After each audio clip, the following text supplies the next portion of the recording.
আমাদের সাথে ঘটনা নিয়ে আসেন, প্রথম ঘটনা নিয়ে আসেন ডক্টর আলিফ। আসসালামু আলাইকুম লিসনার্স, থ্যাংক ইউ রাসেল ভাই। ঘটনাটি যেটি শেয়ার করবো তার আগে বলি, ফেসবুকে দেখেছি যে অনেকে জিজ্ঞেস করছে ওয়াই ইজ ডাক্তার আলিফ ভিডিওর ভিতরে। তো আমাদের ঘটনাগুলো আমাদের চারিপাশে যেরকম সিক্রেট ভাবেই ঘটে যাচ্ছে, আমিও সিক্রেট ভাবেই থাকি ঘটনাটি শেয়ার করবার সময়। তো যে ঘটনাটি বলবো সেটি হচ্ছে বাংলাদেশের মানে একটি জায়গার ঘটনা। আমি আগেও ভিডিওতে বলেছি যে আমি জায়গার নামটি মেনশন করব না। ইভেন আমি যার ঘটনা শুনেছি, যার কাছ থেকে শুনেছি, তার নামও মেনশন করছি না। অ্যাকচুয়ালি তিনি আমার রোগী হন, তার নাম মেনশন করাটা আমার জন্য এখন ঠিক হবে না, কারণ তিনি আমাকে টোটালি তার নাম মেনশন করতে মানা করে দিয়েছেন। তো আমার যে ঘটনাটি, সে ঘটনাটিতে চলে যাই। যার ঘটনা বলছি আমি, আমার রোগী, তিনি অ্যাকচুয়ালি যে জায়গায় থাকতেন সেখানে তাদের নিজেদের একটি দোতলা বাড়ি ছিল। তো সেই বাড়ির নিচতলায় তার বাবা মা থাকতেন, আর তার ছোট ভাই থাকতো, আর দোতলায় থাকতো সে, তার ওয়াইফ এবং তার মেয়ে। তো সে তার মানে ঘটনাটা যেভাবে বললেন আর কি, যে তার বাসা থেকে রিক্সা ভাড়া তো হাইয়েস্ট রিক্সাতে লাগে 15 থেকে 20 মিনিট সময়। তার দোকানে, তার একটা দোকান ছিল কনফেকশনারি টাইপের, বিশাল বড় দোকান রাসেল ভাই। তো পাশেই তার একটা বেকারি ছিল, এবং বেকারিতে মানে বিস্কুট প্রোডাক্ট করতো, বিস্কিট প্রডিউস করতে আর কি, খুব নাম করা আর কি। এবং সেই জন্যই বলা যাচ্ছে না, কারণ নামটা শুনে যে কেউ বুঝে ফেলবে যে কার পারে আছে আমরা, রাইট? তো নাম বলছি না। তো তিনি নর্মালি রাসেল ভাই মানে তার দোকান বন্ধ করতে, লোকজনদেরকে সামলে বন্ধ করে আসতে প্রতিদিন 12টা হচ্ছে অ্যাভারেজ টাইম, 12টারও বেশি বাজে মাঝে মাঝে। ওকে। তো আসলে উনি জিনিসটা এভাবে ডিসক্রাইব করলেন যে আমি সবাইকে সামলে সবার জিনিসপত্র কমপ্লিট করে বাসায় আমার যে অ্যাসিস্ট্যান্ট মানে আমার দোকানে যে কর্মচারী, সে তো দোকানে ঘুমায়, তাকে সবকিছু বুঝিয়ে দিয়ে তালা টালা মেরে আমি বাসার দিকে রওনা হই। তো দোকান থেকে কিছু দূর এগোনোর পরে আমি একটি রিক্সায় উঠি। তো আসলে রিক্সাটা ওনার ডেসক্রিপশনে এমন, যেটা রিক্সা ওঠার পরে মনে হচ্ছে তার হার্ট অ্যাটাক হবে। আচ্ছা, হঠাৎ করে মনে হচ্ছে তার হার্ট অ্যাটাক হবে, সে মনে হচ্ছে সে এখন পড়ে যাচ্ছে। এটা কি হার্ট অ্যাটাক হওয়ার পূর্ব সাইন যে আমার চারিপাশে জিনিসগুলো সব ঘোলা হয়ে যাবে, আমার রিক্সা থেকে অনেক জোরে চলবে, এবং জোরে কি বিমানের থেকেও জোরে চলবে? আমার কাছে মনে হচ্ছে আমার রিক্সা বিমান থেকেও জোরে চলছে। এত জোরে চলছে, এত জোরে চলছে, আমি বুকের বাসায় কিছু সহ্য করতে পারতেছি না, বলতেও পারতেছি না রিক্সাওয়ালাকে থামাতে। একটা সময় সাহস করে বললাম, এই আপনি একটু আসতে যান। এবং আমার যে ভয়েস, তাতে মনে হচ্ছে না সে কিছু শুনছে। হয়তো সে শুনছে বা শুনছে না, সেটা সেই ভালো বলতে পারবে, কিন্তু রিক্সার যে স্পিড সেটা তো থামছে না, আর রাস্তাও তো শেষ হচ্ছে না। তাহলে আমি কোথায় যাচ্ছি? আমি চারিপাশে ঘুরছি নাকি, বা আমি অন্য জগতে আছি, নাকি এটা হার্ট অ্যাটাক হওয়ার পূর্ব কোনো সিগন্যাল? আমি জানি না। আমার উনি যেভাবে বললেন যে আমি এগুলি সম্বন্ধে অবগত না, আমার আগে কখনো হার্ট অ্যাটাক হয়নি, আমার কাছে মনে হচ্ছে এবার মনে হয় হার্ট অ্যাটাক হবে।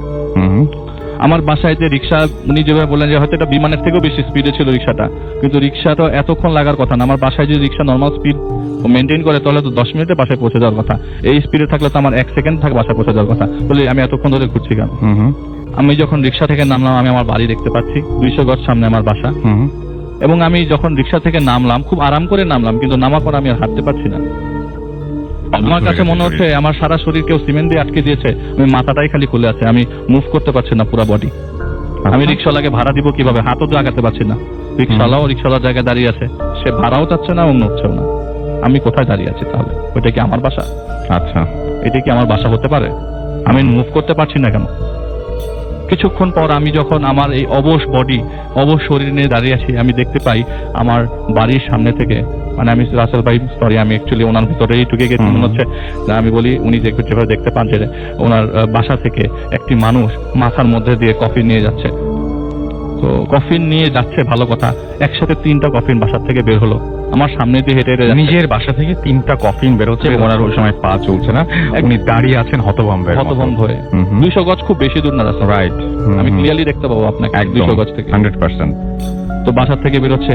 আচ্ছা ঠিক আছে, ডেড বডি নিয়ে বেরোচ্ছে। রাত্রে 12টার পরে ডেড বডি কেন বের করবে?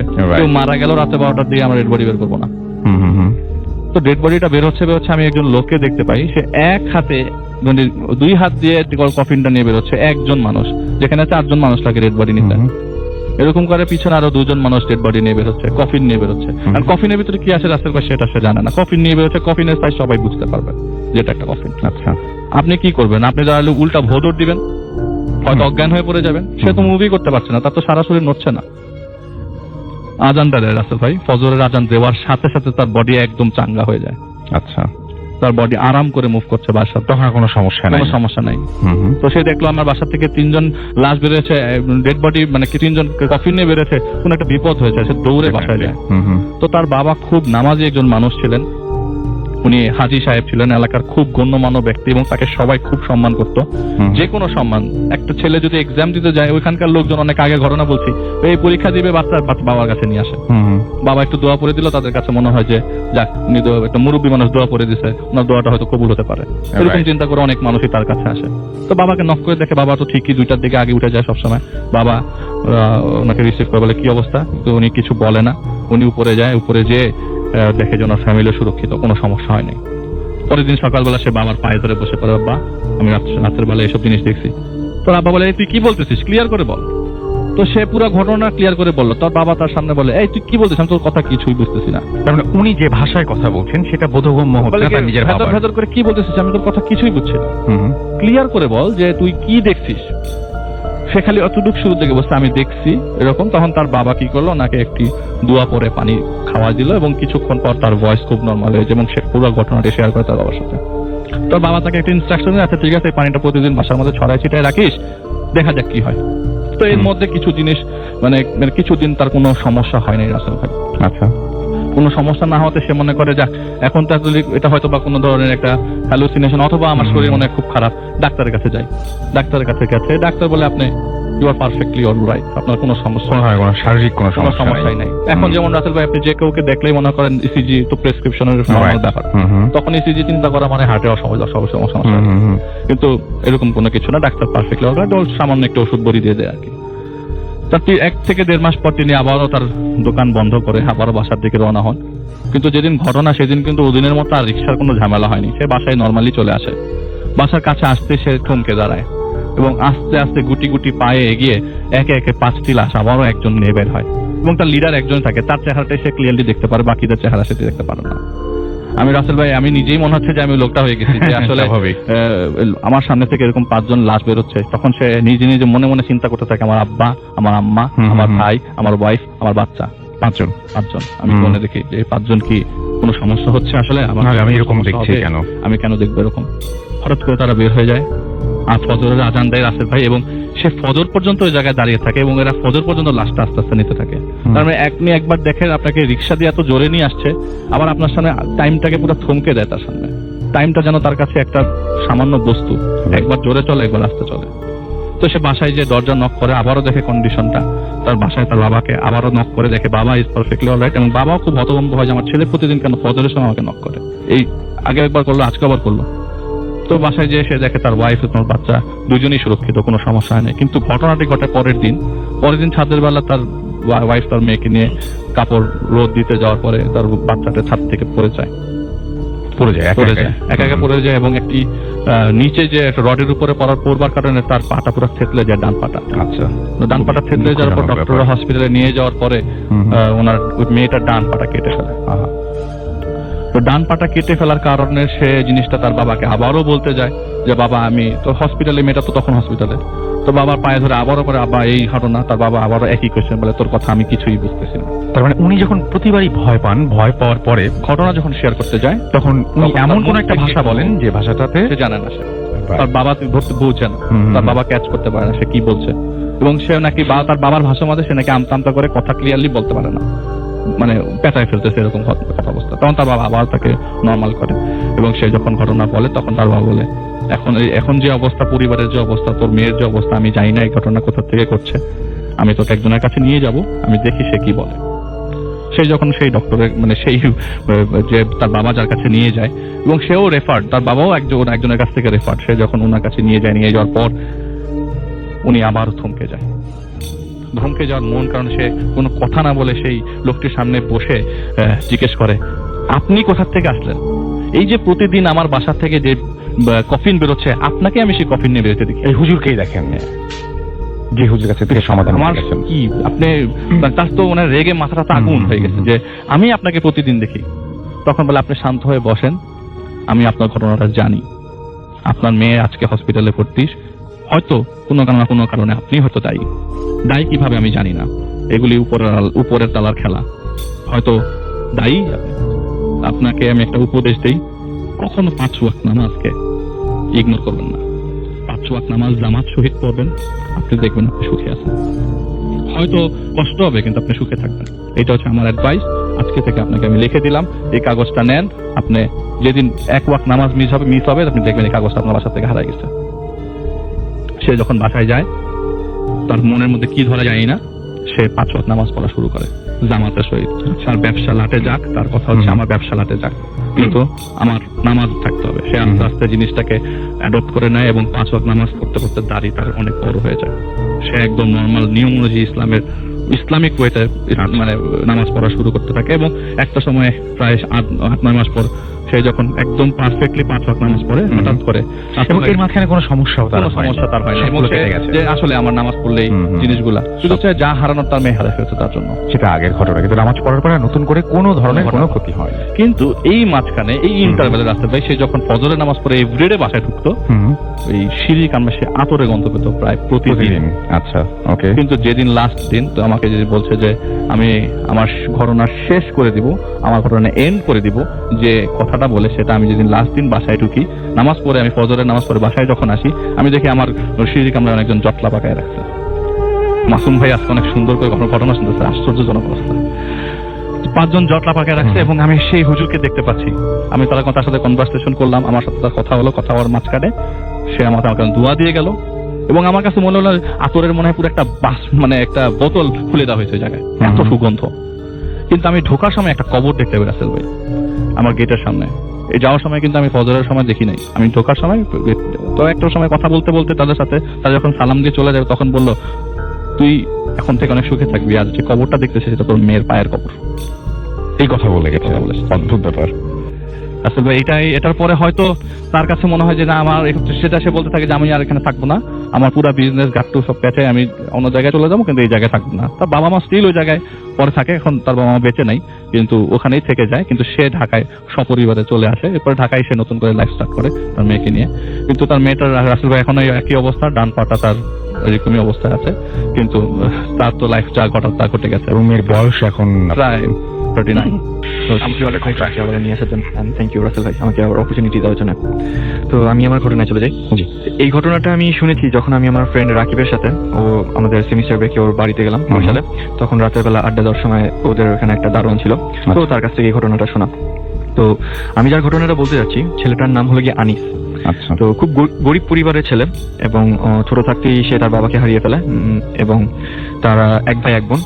বড় বোনের বিয়ে হয়ে যায় এবং ছেলেকে মানুষ করার জন্য তার মার খুব কষ্ট হয় এবং খুব কষ্টের টাকা দিয়ে ছেলেকে ঢাকায় পাঠায় লেখাপড়া করার জন্য। এই ঘটনাটা 2002 সালের যখন ঘটে। তো 2002 সালে যখন আনিস ঢাকায় আসে তখন ও ঢাকার একটা রেপুটেড কলেজে ও লেখাপড়ার জন্য চান্স পায় এবং ঢাকায় ওর একমাত্র আত্মীয় ছিল তার মামা এবং তার মামার বাসা ছিল লালবাগে। তো নিজস্ব 6তলা বাড়িতে থাকতেন মামা এবং আরো ভাড়াটিয়ারা থাকতো। তো রাসেল আনিসকে যেটা হয় সেটা হলো কি আনিস ওই বাসায় থাকে এবং আনিসকে ওই বাসার ছাদে ছোট্ট একটা রুমে থাকতে দেয়, ওখানে থেকে ও লেখাপড়া করতো। তো ও একদিন রাতে ওর পরীক্ষা চলতেছিল, তো হঠাৎ করে ছাদে যখন পড়তেছিল তখন ওর বিল্ডিং এর ইলেকট্রিসিটিতে চলে যায় পুরো এলাকা। তো কারেন্ট চলে যাওয়ার পর যেটা হয় সেটা হলো গিয়ে ওর গরম লাগতেছিল, তো ও বাইরে বের হলো, ছাদে আশেপাশে একটু হাঁটতেছিল। হঠাৎ করে একটা গন্ধ পায়, একটা বিশ্রী একটা গন্ধ পায় যেটা ওর রুম থেকে আসতেছিল। তো ওর রুমে গেল, রুমে গিয়ে দেখলো যে না কিছু তো নাই, গন্ধটা কিসের।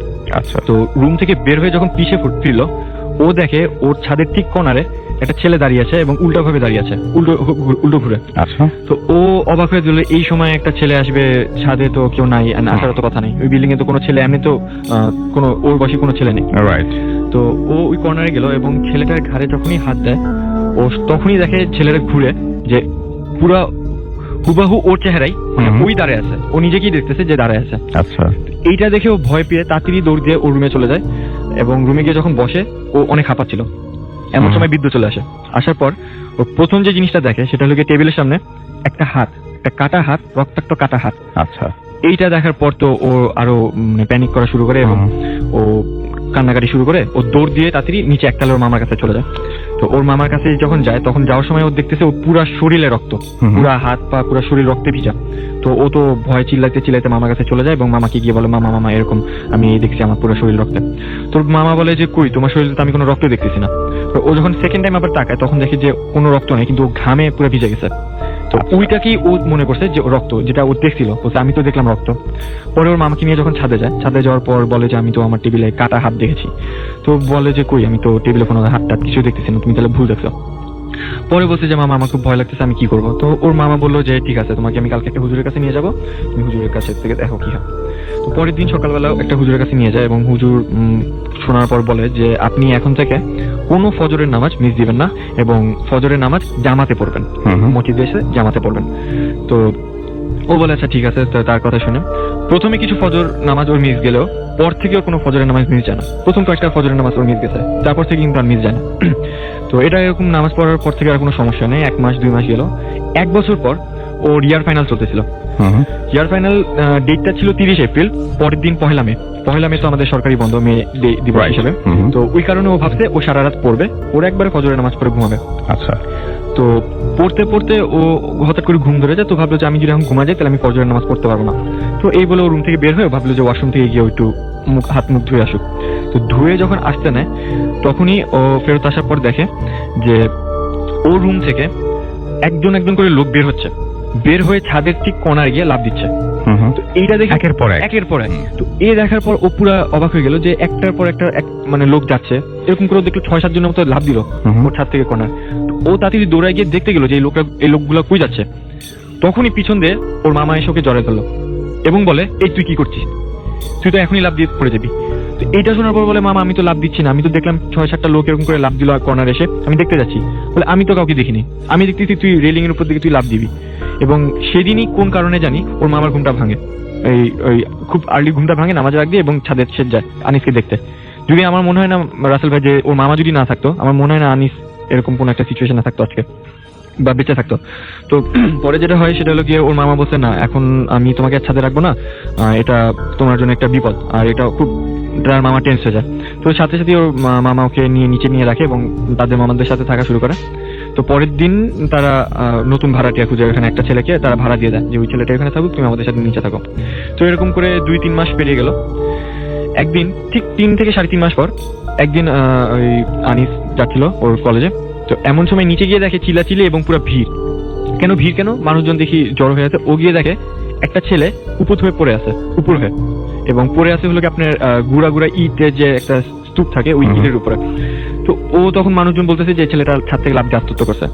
এবং ছেলেটার পিছনে যে পরা শার্টটা ছিল, শার্টটা দেখে ও চিনতে পারছে এটা সেই ভাড়াটিয়া যাকে ওর রুমে থাকতে দেওয়া হয়েছে। তো ও দৌড় দিয়ে আগে ছাদে গেল, ছাদে গিয়ে দেখে যে না ভাড়াটিয়াটা নেই এবং ওর মামাকে সে তাড়াতাড়ি জানে।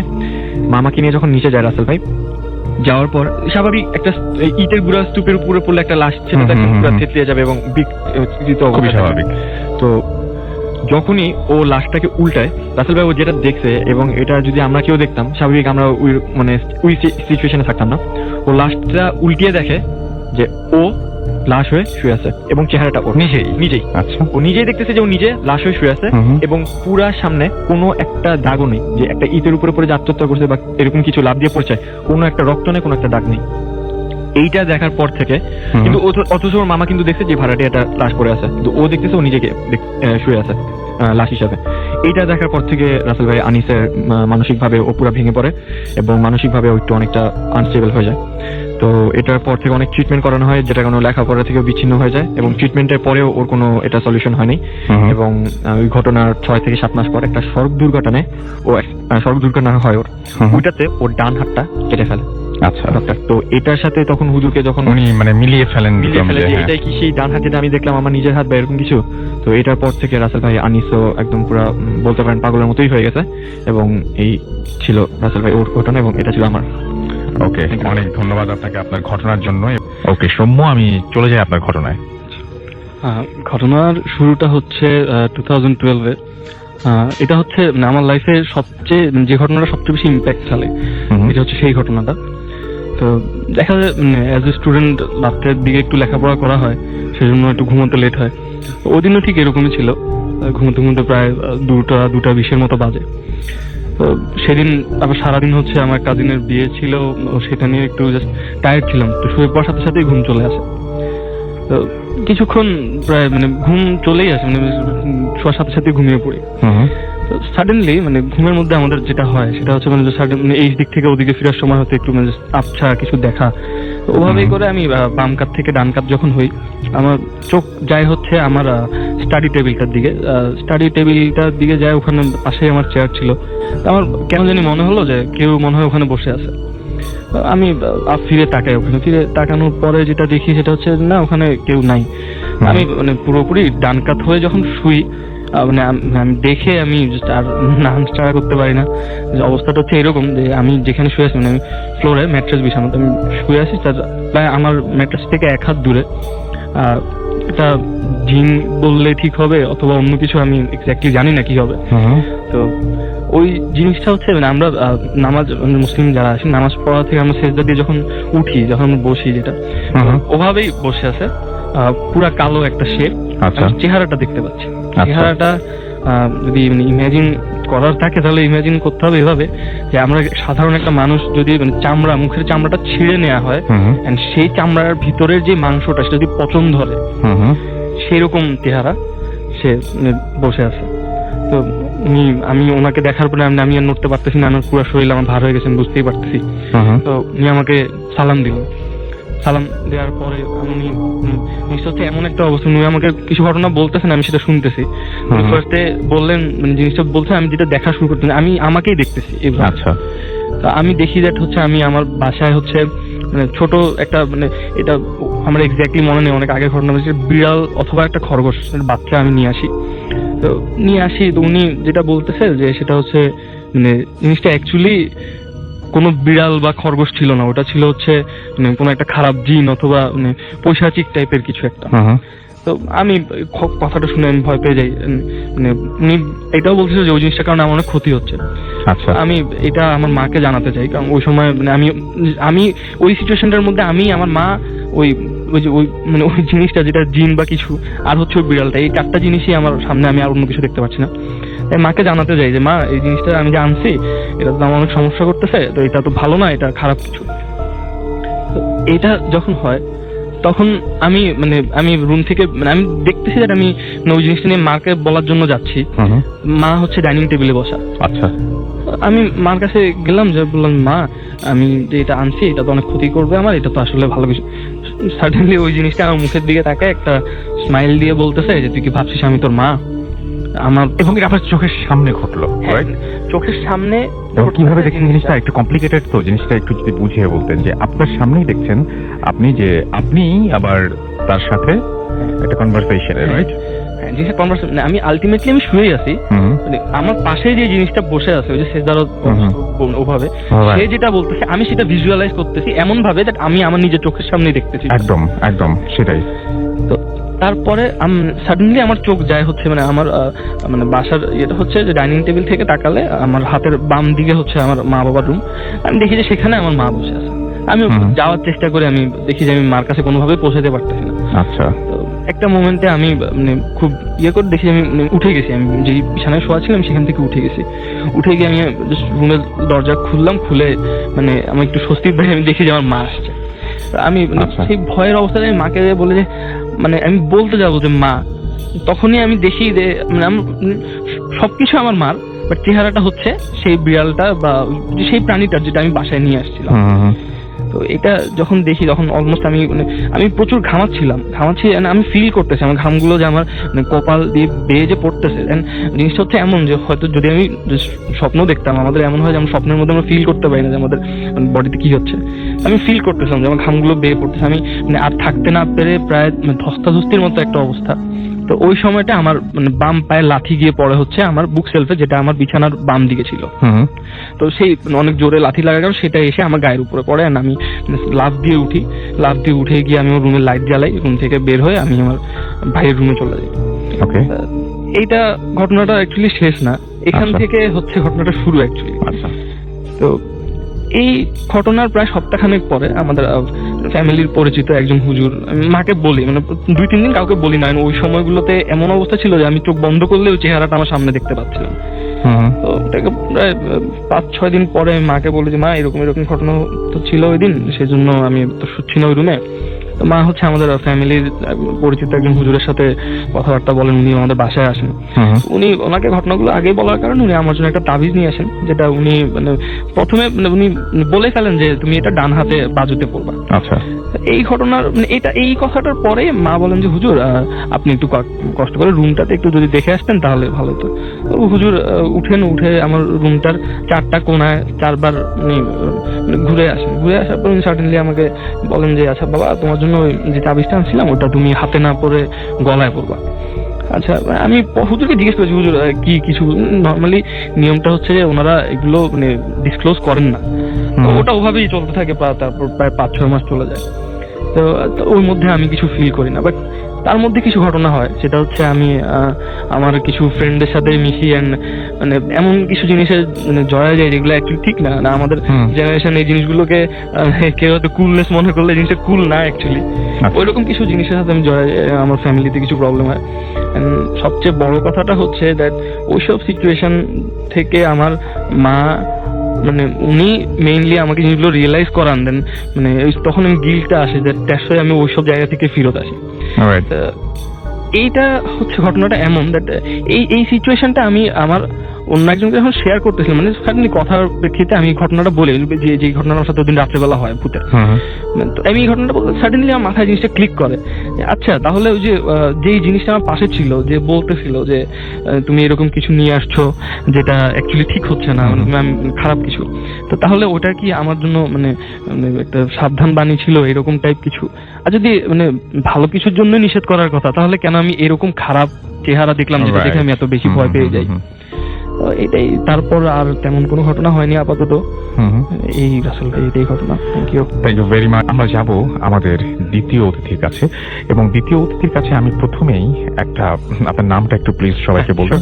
Thank you, Russell Bhai, honorable RJ of Radio Furti, and all the worldwide listener. আমার নাম এতশন, আমি অ্যাকচুয়ালি গুলশনে বাট অ্যাব্রডে থাকি।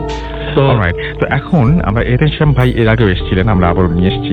আচ্ছা, আমি একটা জিনিস জানতে চাই, সেটা হচ্ছে আমার কাছে খুবই মানে আমার একটা কিউরিওসিটি। আপনি মাঝে মাঝে এই মাঝখানে আপনার সাথে যোগাযোগ যখন হচ্ছিল, আপনিও বলছিলেন যে ব্ল্যাক ম্যাজিক, এই যে ব্ল্যাক ম্যাজিক একটা পরিবারকে ধ্বংস করে দিতে পারে, এবং আপনি মোটামুটি বলছিলেন যে আপনি মোটামুটি এই ব্যাপারটা আরো অনেক বেশি ফিল করতে পারেন, কারণ আপনাকে অনেক কিছুর মধ্যে দিয়ে মানে অনেক কিছুর মধ্যে যেতে হয়েছে। এক্স্যাক্টলি, একটু বলবেন যে কি ধরনের ঝামেলাগুলো আসলে হয় বা?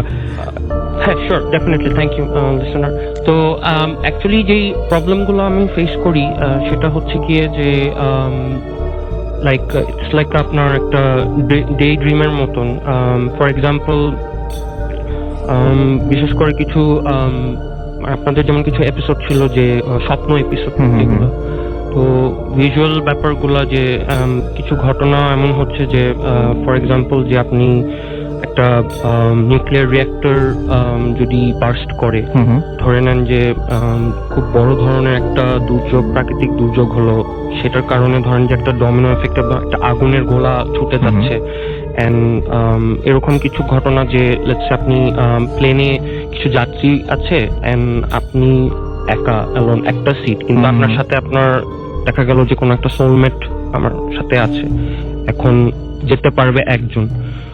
এরকম একটা সিচুয়েশনে আপনি কি ডিসাইড করবেন? কারণ আপনি দেখছেন যে হ্যাঁ, এখানে আপনার মৃত্যুটা খুব কাছে, একদম সন্নিকটে। এরকম কিছু কিছু সিচুয়েশন, খুব ভয়ঙ্কর সিনারিওস গুলো আসে, যেগুলো স্বপ্নের মধ্যে আসে। হ্যাঁ, স্বপ্ন, যেগুলো আপনি লিটারালি লিখে কখনো এক্সপ্রেস করতে পারবেন না। তারপর ধরেন যে যারা চলে গেছে পূর্বপুরুষ, যেমন আমি একবার স্বপ্নে দেখলাম, যেমন আপনি হয়তো একবার আমার বড় ভাইয়ের একটা স্টোরি, আমার মনে আছে, ওই স্টোরির আগে যেটা হয়েছিল একবার, যে আমি খুব এই স্বপ্নটা আমি খুব ক্লিয়ারলি দেখেছি। তো সেটা একটু হি পাস্ট বাই, তো সে আমাকে দেখি যে হাত নট করে ফেয়ারওয়েল করছে, যে ওকে তোমার মারা যাবার আগে। হ্যাঁ, না, এটা এই স্বপ্নটা যখন ওই পার্টটা আমি একটু শেয়ার করি আপনার সাথে। সেটা হচ্ছে যে আমি যখন ড্যালাসে ছিলাম, এটা 2007-এ, সে যখন তার ওই তার জীবিতকালীন যে স্টোরিটা আমি শেয়ার করেছিলাম, সেটা তো হচ্ছে যে ওই মানে একজন মারা গেছেন, মানে ভাইয়ের ফ্রেন্ডের বাবা, বাট যেটা আমার সাথে ব্যক্তিগতভাবে খুব স্কেয়ারি মোমেন্ট, যেটা এখন আমি মানে চিন্তা করলে আমার ভয় লাগে, সেটা হচ্ছে যে আমার ওয়াইফ যখন আমার সাথে ছিল, তো আমার তখন ওখানে আমি একটা ভৌতিক গাড়ি চালাতাম, মানে ডজ ক্যারাভান, একটা ভ্যান। ওই ভ্যানটা চালানোর পরে কিছু খারাপ কিছু আলামত আমি পাওয়া শুরু করেছিলাম। কারণ ভ্যান চালানোর পর থেকে? হ্যাঁ, ভ্যানটা অ্যাকচুয়ালি ওই ডজ ক্যারাভান লম্বা ভ্যানটা আমার এক ফ্রেন্ডের ছিল, পাকিস্তানি বংশের। তো ও আমাকে ওটা লেন্ড করেছে যে ঠিক আছে চালো। সেটা নেওয়ার পর থেকে আমি বিভিন্ন রকম প্রবলেম, যেমন পুলিশ টিকিটিং, এই প্রবলেম গুলা ফেস করার সময়, তো একদিন আমার যেটা মনে আছে, আমি যখন রিসেপশনে আমার অ্যাপার্টমেন্টে ছিলাম, তো আমি ওখানে একটা কেনাল মানে সেন্টার ছিল, কুকুরদের পেটস আপনার অ্যাডপ্ট করা যায়। তো আমি জাস্ট ভাবলাম যে আমি সবসময় বিজি থাকতাম, তো আমি গাড়ির প্রতি গিয়েছিল, তো আমি আমার একটা ওই আপনার বার্নার্ড রাসেল একটা মানে সরি ওই ব্রিডটার আমার নাম মনে আসছে না ঠিক, তবে পিটবুল টেরিয়ার, হ্যাঁ সরি, তো পিটবুল টেরিয়ার, আমি একটা কুকুর আর একটা বিড়াল ছিল তো ওয়াইফের সাথে। আমি ভাবতাম যে আমি বিজি থাকি, তো সবসময় বাসাকে টাইম দিতে পারবো না। এর মধ্যে যেটা হলো কি, সে বিকাল বেলায় সানডেতে দেখলাম যে কুকুরটা ওই প্লেগ্রাউন্ডে এরকম পা দিয়ে পো করে খেলছে। হঠাৎ তখন আমি বললাম, তো ও বলতেছে যে দেখো একজন কি জানি মারা যাবে। ও কোনো আর সেকেন্ড কোনো কিছু চিন্তা না করে ও ফাট করে বলে দিল। আচ্ছা, তো আমি তার সাথে তখন একটু আর কোনো আর্গুমেন্টে আর যাইনি, কারণ যেহেতু আমি জানি যে সে অনেক ব্যাপার, সাইকিক্যাল ব্যাপারগুলো আমার চেয়ে খুব ভালো বুঝে আগে থেকে। তো আমি বললাম এটা কিরকম কথা বললা, বলে না এখানে এটাকে খেলা বলে, বাট আমাদের দেশে, কারণ যেহেতু তার নানিও খুব একজন ওরকম কামেল একজন লোক ছিলেন, তো সেই হিসাবে আমাকে তখন বললো যে এটা কুকুরের এটাকে দেখে মতো খেলছে, বাট অ্যাকচুয়ালি এটা একটা সাইন অফ সাম ডেথ, যেটা আজকেও কিন্তু আমি আসার সময়, যেমন রাসেল ভাই আপনার এখানে আসার সময় একটা কুকুর কিন্তু কাঁদছিল, তো এটাও কিন্তু আমি একটা সিগন্যাল পেলাম। মানে কুকুরটা আমাকে দেখে খুব মানে আই ডোন্ট নো, কিছু কারণে প্রাণীরা আবার আমার কাছে খুব অ্যাটাচ থাকে, এটা আমি বুঝি না কি কারণে, অনেক উইয়ার্ড কিছু প্রাণী মানে আসে অনেক সময়। তো এটাও যখন কান্নার আওয়াজটা শোনার পর আমার ওই ব্যাপারটা খুব মনে পড়লো ওয়্যারেবলস হচ্ছে। তো তখন আমি ভাবলাম যে আমি মানে ভাবছিলাম যে অ্যাকচুয়ালি মানে ব্যাপারটা কিভাবে ঘটবে। হঠাৎ দেন ওই আমার বড় ভাইয়ের বার্থডে সেপ্টেম্বর 1 ছিল, তো অক্টোবর 3 এর দিকে তখন দেখলাম যে 4 তারিখে আমি যে হলিডে ম্যানেজার ছিলাম, ওখানে আমার মার সাথে কথা বলার সময় হঠাৎ সে আমাকে কানতে কানতে এসে জড়িয়ে ধরে বললো যে তোমার ভাইয়ের এরকম একটা ইনসিডেন্ট হয়ে গেছে। এন্ড তারপর থেকেই মানে অ্যাকচুয়ালি মানে বিভিন্ন রকম এই ঘটনাগুলো ঘটতো, প্লাস সেও অনেক ধরনের অ্যাকচুয়ালি তারও অনেক হিউজ স্টোরি আছে, যেমন বিভিন্ন রকম ভূত বা জিন বা এই ধরনের প্যারানর্মাল কিছু এক্সপেরিয়েন্সেস তার আছে।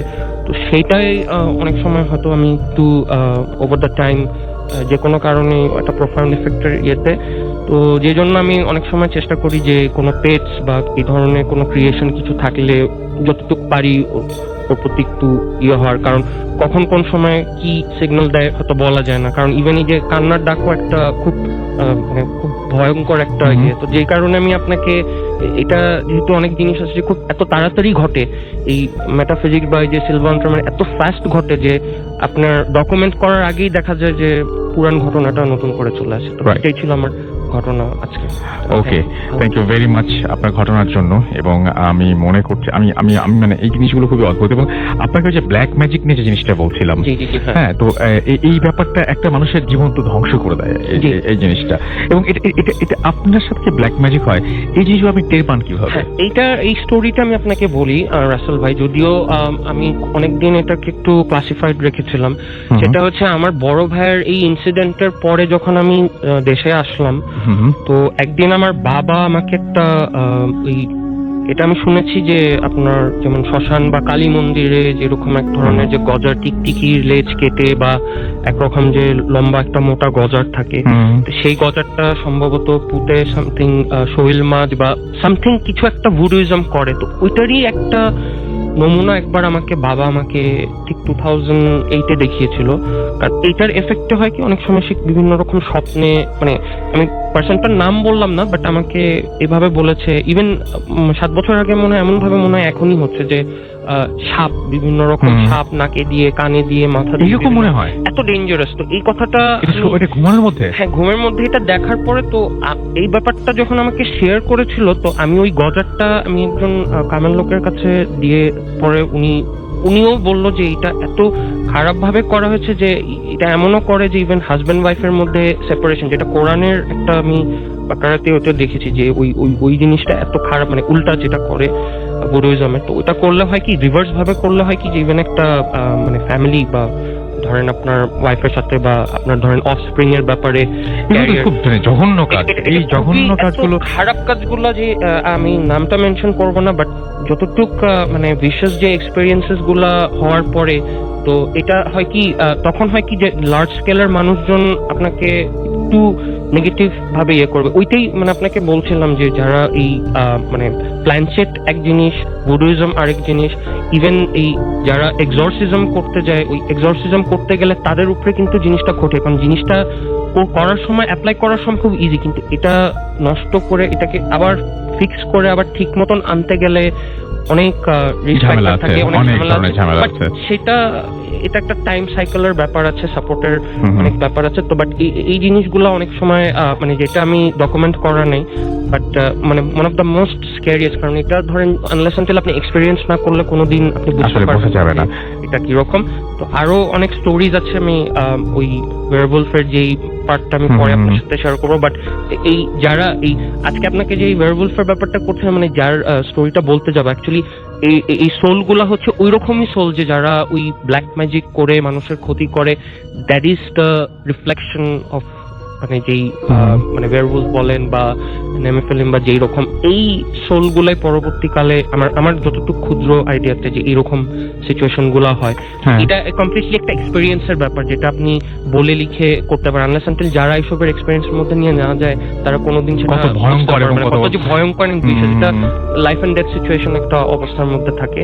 তো এটা আমি আশা করি যে আমার যে উপর যেরকম এক্সপেরিয়েন্স বা খুব বিটার এক্সপেরিয়েন্সেস গেছে, মানে ওয়ার্ল্ড ওয়াইড যারা গুড সোলস আছে, পিওর সোলস, তাদের উপরে যাতে এরকম তাদেরকে যাতে এই ধরনের বাজে এক্সপেরিয়েন্স না করতে হয়, এটাই আমি সবসময় সুপ্রিম পাওয়ারের কাছে আমি সবসময় এটা মানে প্রে করি।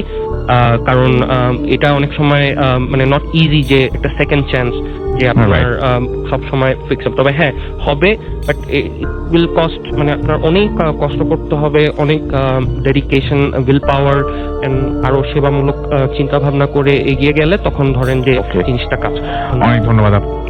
আমাদের পরবর্তী ঘটনায় যাব। আমাদের আরো একজন অতিথি এখানে আছেন, তার কাছ থেকে শুনবো এবং আপনার সেকেন্ড যে স্টোরিটা, সেই সেকেন্ড স্টোরিটা আমরা শুনবো। আপনার নামটা প্লিজ আরেকটু বলবেন, তারপরে আপনার ঘটনায় যাব আমরা।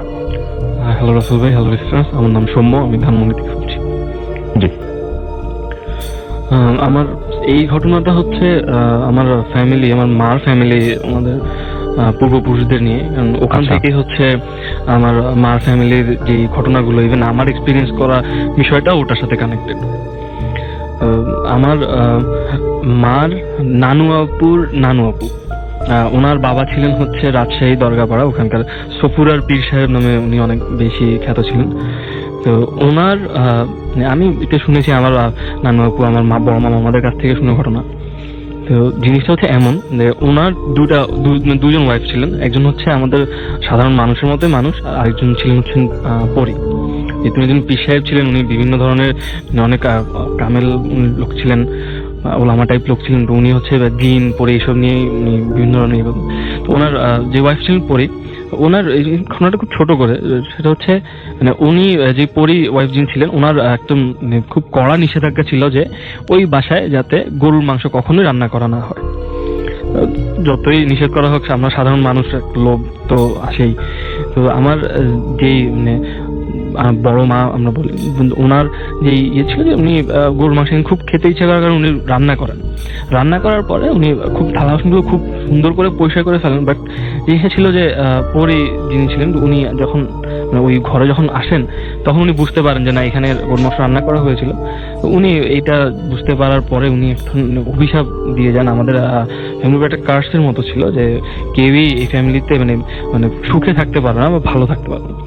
এরপরে হচ্ছে আমার বড় মা, ওনার 7জন ছেলে হয়, ওনারা সবাই জন্ম হওয়ার প্রায় কিছুদিন পরে মারা যান। এরপরে হচ্ছে ওনার মেয়ে হয়, ওনার তারপর থেকেই হচ্ছে মানে ওভাবে আছে, মানে ওনার বংশধর আসলে বলতে মানে ছেলে হিসেবটাকে আমরা মানে আমাদের দেশে আমরা যদি পুরুষ শাসিত সমাজ, আমরা ছেলেদের বংশধর হিসাব করি। বংশটা মানে বলতে গেলে ওখানেই স্টপ হয়ে যায়।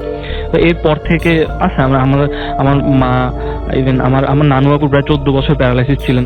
ওনার প্যারালাইসিস হয়েছিল যে উনি মানে একটু মানে পড়ে যান, পড়ে গিয়ে ইটের সাথে ওনার পায়ের বুড়ো আঙ্গুলে একটু ছোট্ট আঘাত পান, তার থেকেই জিনিসটা এরকম হয়।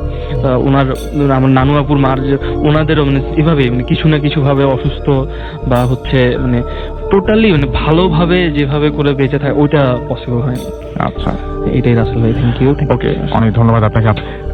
আমরা চলে যাব আমাদের পরবর্তী ঘটনায়। আমাদের ভাইয়া আপনি বলছিলেন যে আপনার নামটা আরো একবার সবাইকে বলে থ্যাংক ইউ দেবেন। লিসনার, থ্যাংক ইউ রাসেল ভাই। আমার নাম এতেশাম জি, গুলশান থেকে। তো যে স্বপ্নের কথা বলছিলেন আপনি, আমি একটা স্বপ্ন, একটা খুবই আশ্চর্যজনক স্বপ্ন, যেটা আমি কখনো ডকুমেন্ট করিনি। এই ঘটনাটা হচ্ছে আপনার আজ থেকে ঠিক 10 বছর আগে মহাখালী নিউ বিএচএসে। ওখানে আমার এটা ইনলজদের বাসার উপরে বেস করে, যখন 2 নম্বর লেনে থাকতো, তো ওখানে একটা খুব বন্ধ একটা ঘর ছিল, অনেক বট গাছ দিয়ে জিনিসটা মানে ঢাকা। তো একটা মেহেন্দি গাছ ছিল। তো ওদের বাসার এক ছেলে ছিল জরুল। তো সামথিং একটা খুব খারাপ কাজ করেছিল, যে কারণে হয়েছে কি ওই মেহেন্দি গাছটা পরে কেটে ফেলতে হয়েছে। তারপর থেকে কিছু বিয়ার্ড ঘটনাগুলা হওয়া শুরু করছিল। তো আমি যখন তার সাথে অ্যাটাচ হলাম, তো আমি 2-1 তার ঘরে মানে ওই বাসায় থাকার সুযোগ ছিল, আমি তেমন ভাবে বুঝি নেই। বাট যখন 2006-এর দিকে যখন তাদের ওই বাসা ছেড়ে দিয়ে আবার 23 নম্বর লেনের দিকে চলে যেতে হয়েছে, এটা 5 তলায়, তো যে কোনো কারণে আমার ওখানে থাকতে হয়েছে একদিন। তো তখন বনানীতে আমি মাঝে মাঝে কমিউট করতাম। তো এক রাতের ঘটনা, তো যেটা আমার মনে হচ্ছে যে তখন আমার মনে আছে আমি একটা কালো প্যান্ট পরা ছিলাম আর একটা গ্রে কালারের শার্ট পরা ছিলাম। তো বৃষ্টি ওয়েদার ছিল, আমার মনে আছে সঠিক। তো আমি যে কোনো কারণে ওর একটা ওয়াইফের একটা জিনিস আনতে আমি বনানী মাঝে মাঝে একটু কমিউট করে আসতাম। তো কারেন্ট চলে গেছিল, তখন লোডশেডিং এরকম এতটা ইয়ে ছিল, মানে বেশি। তো আমি যখন ফেরত আসলাম, তো ওই রাতে পরপর 2টা ঘটনা ঘটলো, খুব ভয়ঙ্কর ঘটনা, যেটা এখনো আমি চিন্তা করলে খুব আশ্চর্য ভয় লাগে। তো আমি বললাম যে তো সে দেখি যে খুব স্কেয়ার্ড, ভয় হয়ে মানে ভীত ছিল। তো আমি বললাম কি হয়েছে? তো তখন বললো যে তুমি যাওয়ার পরে আমি তো মোমবাতি জ্বালিয়ে ছিলাম, দেখি যে তোমারই রূপ ধরে ঠিক লম্বা, মানে অলমোস্ট প্রায় 10 ফিট লম্বা এরকম, মানে ছাদ পর্যন্ত মাথা থেকে, তো আমার গলা দেখি যে সে টুটি চেপে ধরে আমাকে মেরে ফেলতে চাচ্ছে। আচ্ছা, তো আমি তখন বললাম যে এটা তো অসম্ভব ব্যাপার, কারণ আমি তো এই বিকাল বেলায় তো তোমার সামনে বের হলাম, তো তুমি আবার কিভাবে এটা বলতেছো যে আমি আবার, কারণ এখানে তো আসতে গেলে তো প্রথমে নিচতলায় দারোয়ান, তারপরে কাজের লোক, তারপর তুমি তোমার রুম পার হয়ে তারপরে যেতে হয়, সেখানে আমি কিভাবে, তুমি ঘরে একা।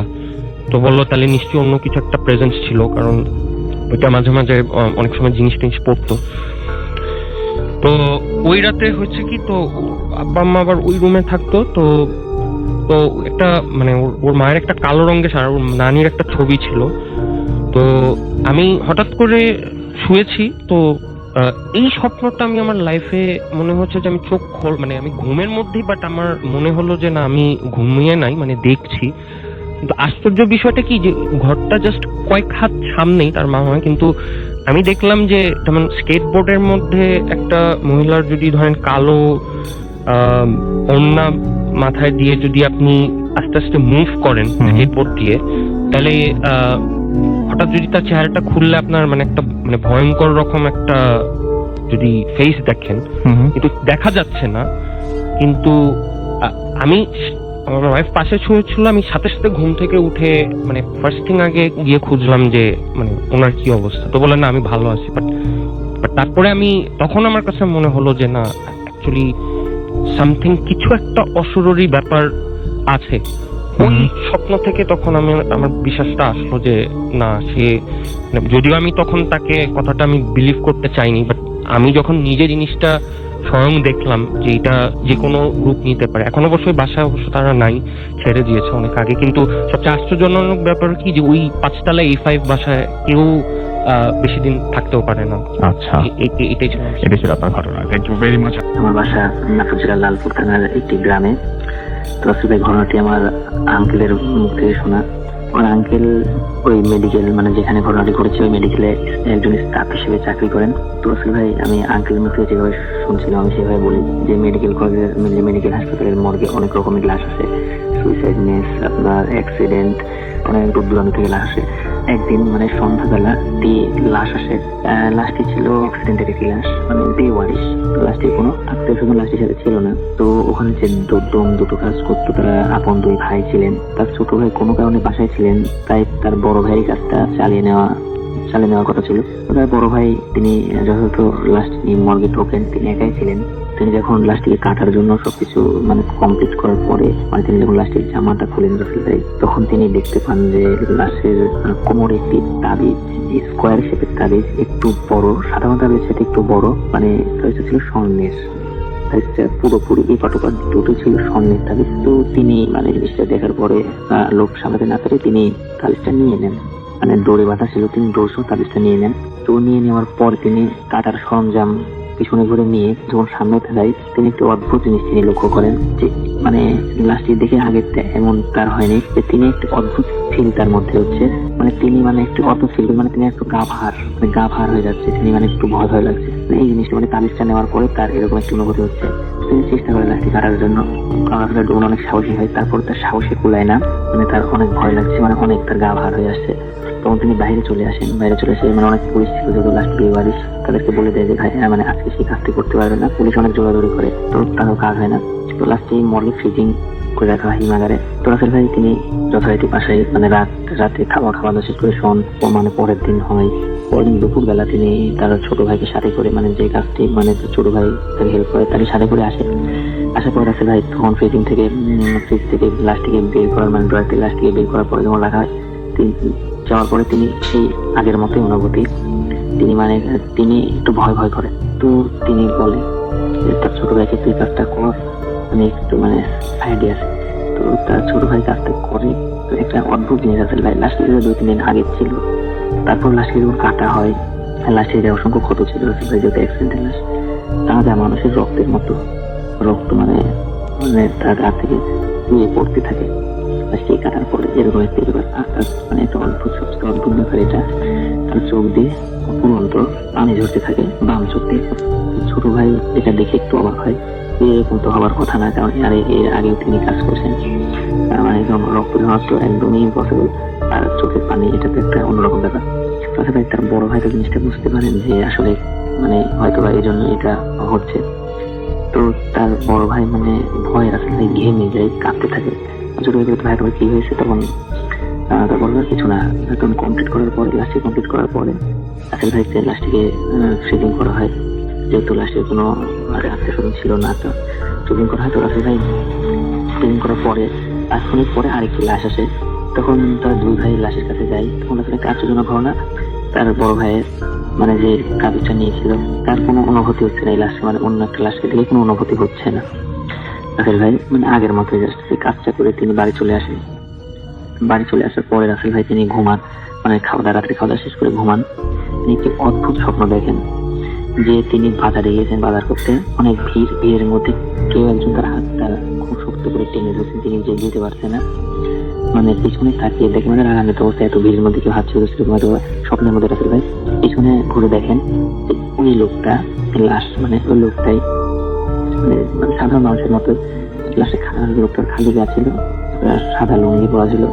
তাকে বলছে যে আমার জিনিসটা আমাকে দিয়ে দে স্বপ্নের মধ্যে। তখন রাসেল ভাই তার অদ্ভুত ভাবে চোখটা কোমরে যায়, লোকের দেখে তাবিজটা নাই, আমার জিনিস আমাকে দিয়ে দেয়, এরকম একটা কথা বলে অনেক রাগান্বিত ভাবে। লোকটার মুখ ছিল রাসেল ভাই, এই লাশটার মুখ ছিল। তো অনেক রাগান্বিত, চোখ বড় বড় করে থাকে বলে। তো তিনি চোখের হাতটা জোরে ছাড়িয়ে নিয়ে তিনি এক দৌড় মেরে বাসার উঠোনে এসে পড়ে যায় স্বপ্নের মধ্যে। সাথে সাথে স্বপ্নটা ভেঙে যায় এবং একটু অদ্ভুত ঘটনা সেটা হলো তিনি দেখেন যে তিনি উঠানেই পড়ে আছেন, ঘুম থেকে উঠে থাকেন। তখন ওখান থেকে জোরে চিৎকার করেন ভয়ে। তখন তার ওয়াইফ আসেন এবং বাড়ির অনেকে আরো লোকের আসেন, এসে তাকে ভিতরে নিয়ে যায়। কিন্তু ওয়াইফ বলে যে কি ব্যাপার, কি হয়েছিল। তখন তিনি এই সত্যটা খুলে বলে যে আমি এই কাজটা করার পরে আমার সাথে এরকম ঘটনা ঘটছে। তখন তার ওয়াইফ বলে যে তুমি আসলে কাজটা ঠিক করোনি, তুমি যার জিনিসটাকে দিয়ে আসো। আর সে রাতের ভাই তাবিজটার উপরে মানে আরবি উর্দু এরকম কিছু একটা অক্ষরে অনেকগুলো লেখা ছিল রাসেল ভাই। তো রাসেল ভাই তিনি মানে যথারীতি পরের দিন তাবিজটা নেন, নিতে লাশ মানে লাশ দেওয়া মানে ওখানে দিতে যাবে, লাশের গায়ে পরে দেওয়ার জন্য তাবিজটা নিয়ে যায়। যাওয়ার পরে রাসেল ভাই অদ্ভুত ধরনা আমার মনটা খুলে যে ড্রয়ারটাকে তিনি খুলবেন এই সাহসটা তার হচ্ছিল না। মানে ড্রয়ারটা করে লাশের মাথায় মানে কোমর যে তাবিজটা দিয়ে দেবে এই সৎ সাহসটা তার হচ্ছিল না। তিনি বাইরে চলে এসে আমার বাসায় চলে আসেন। তিনি আর কোনো কাজ থাকে না, তিনি বাসায় চলে আসেন, এসে তার ওয়াইফকে বলে এরকম ঘটনা। তার ওয়াইফ আর মানে বলে দিয়ে দিতে দিয়ে দিয়ে যেভাবে হোক তুমি দিয়ে দিও। তো যথারীতি ঘুমাই, আবার রাত্রে ঘুমাই। আসলে এরকম একটা স্বপ্ন দেখে তিনি আরেকটা লাশের কাজ করেছেন, তিনি আরেকটা লাশ কাটছেন। হঠাৎ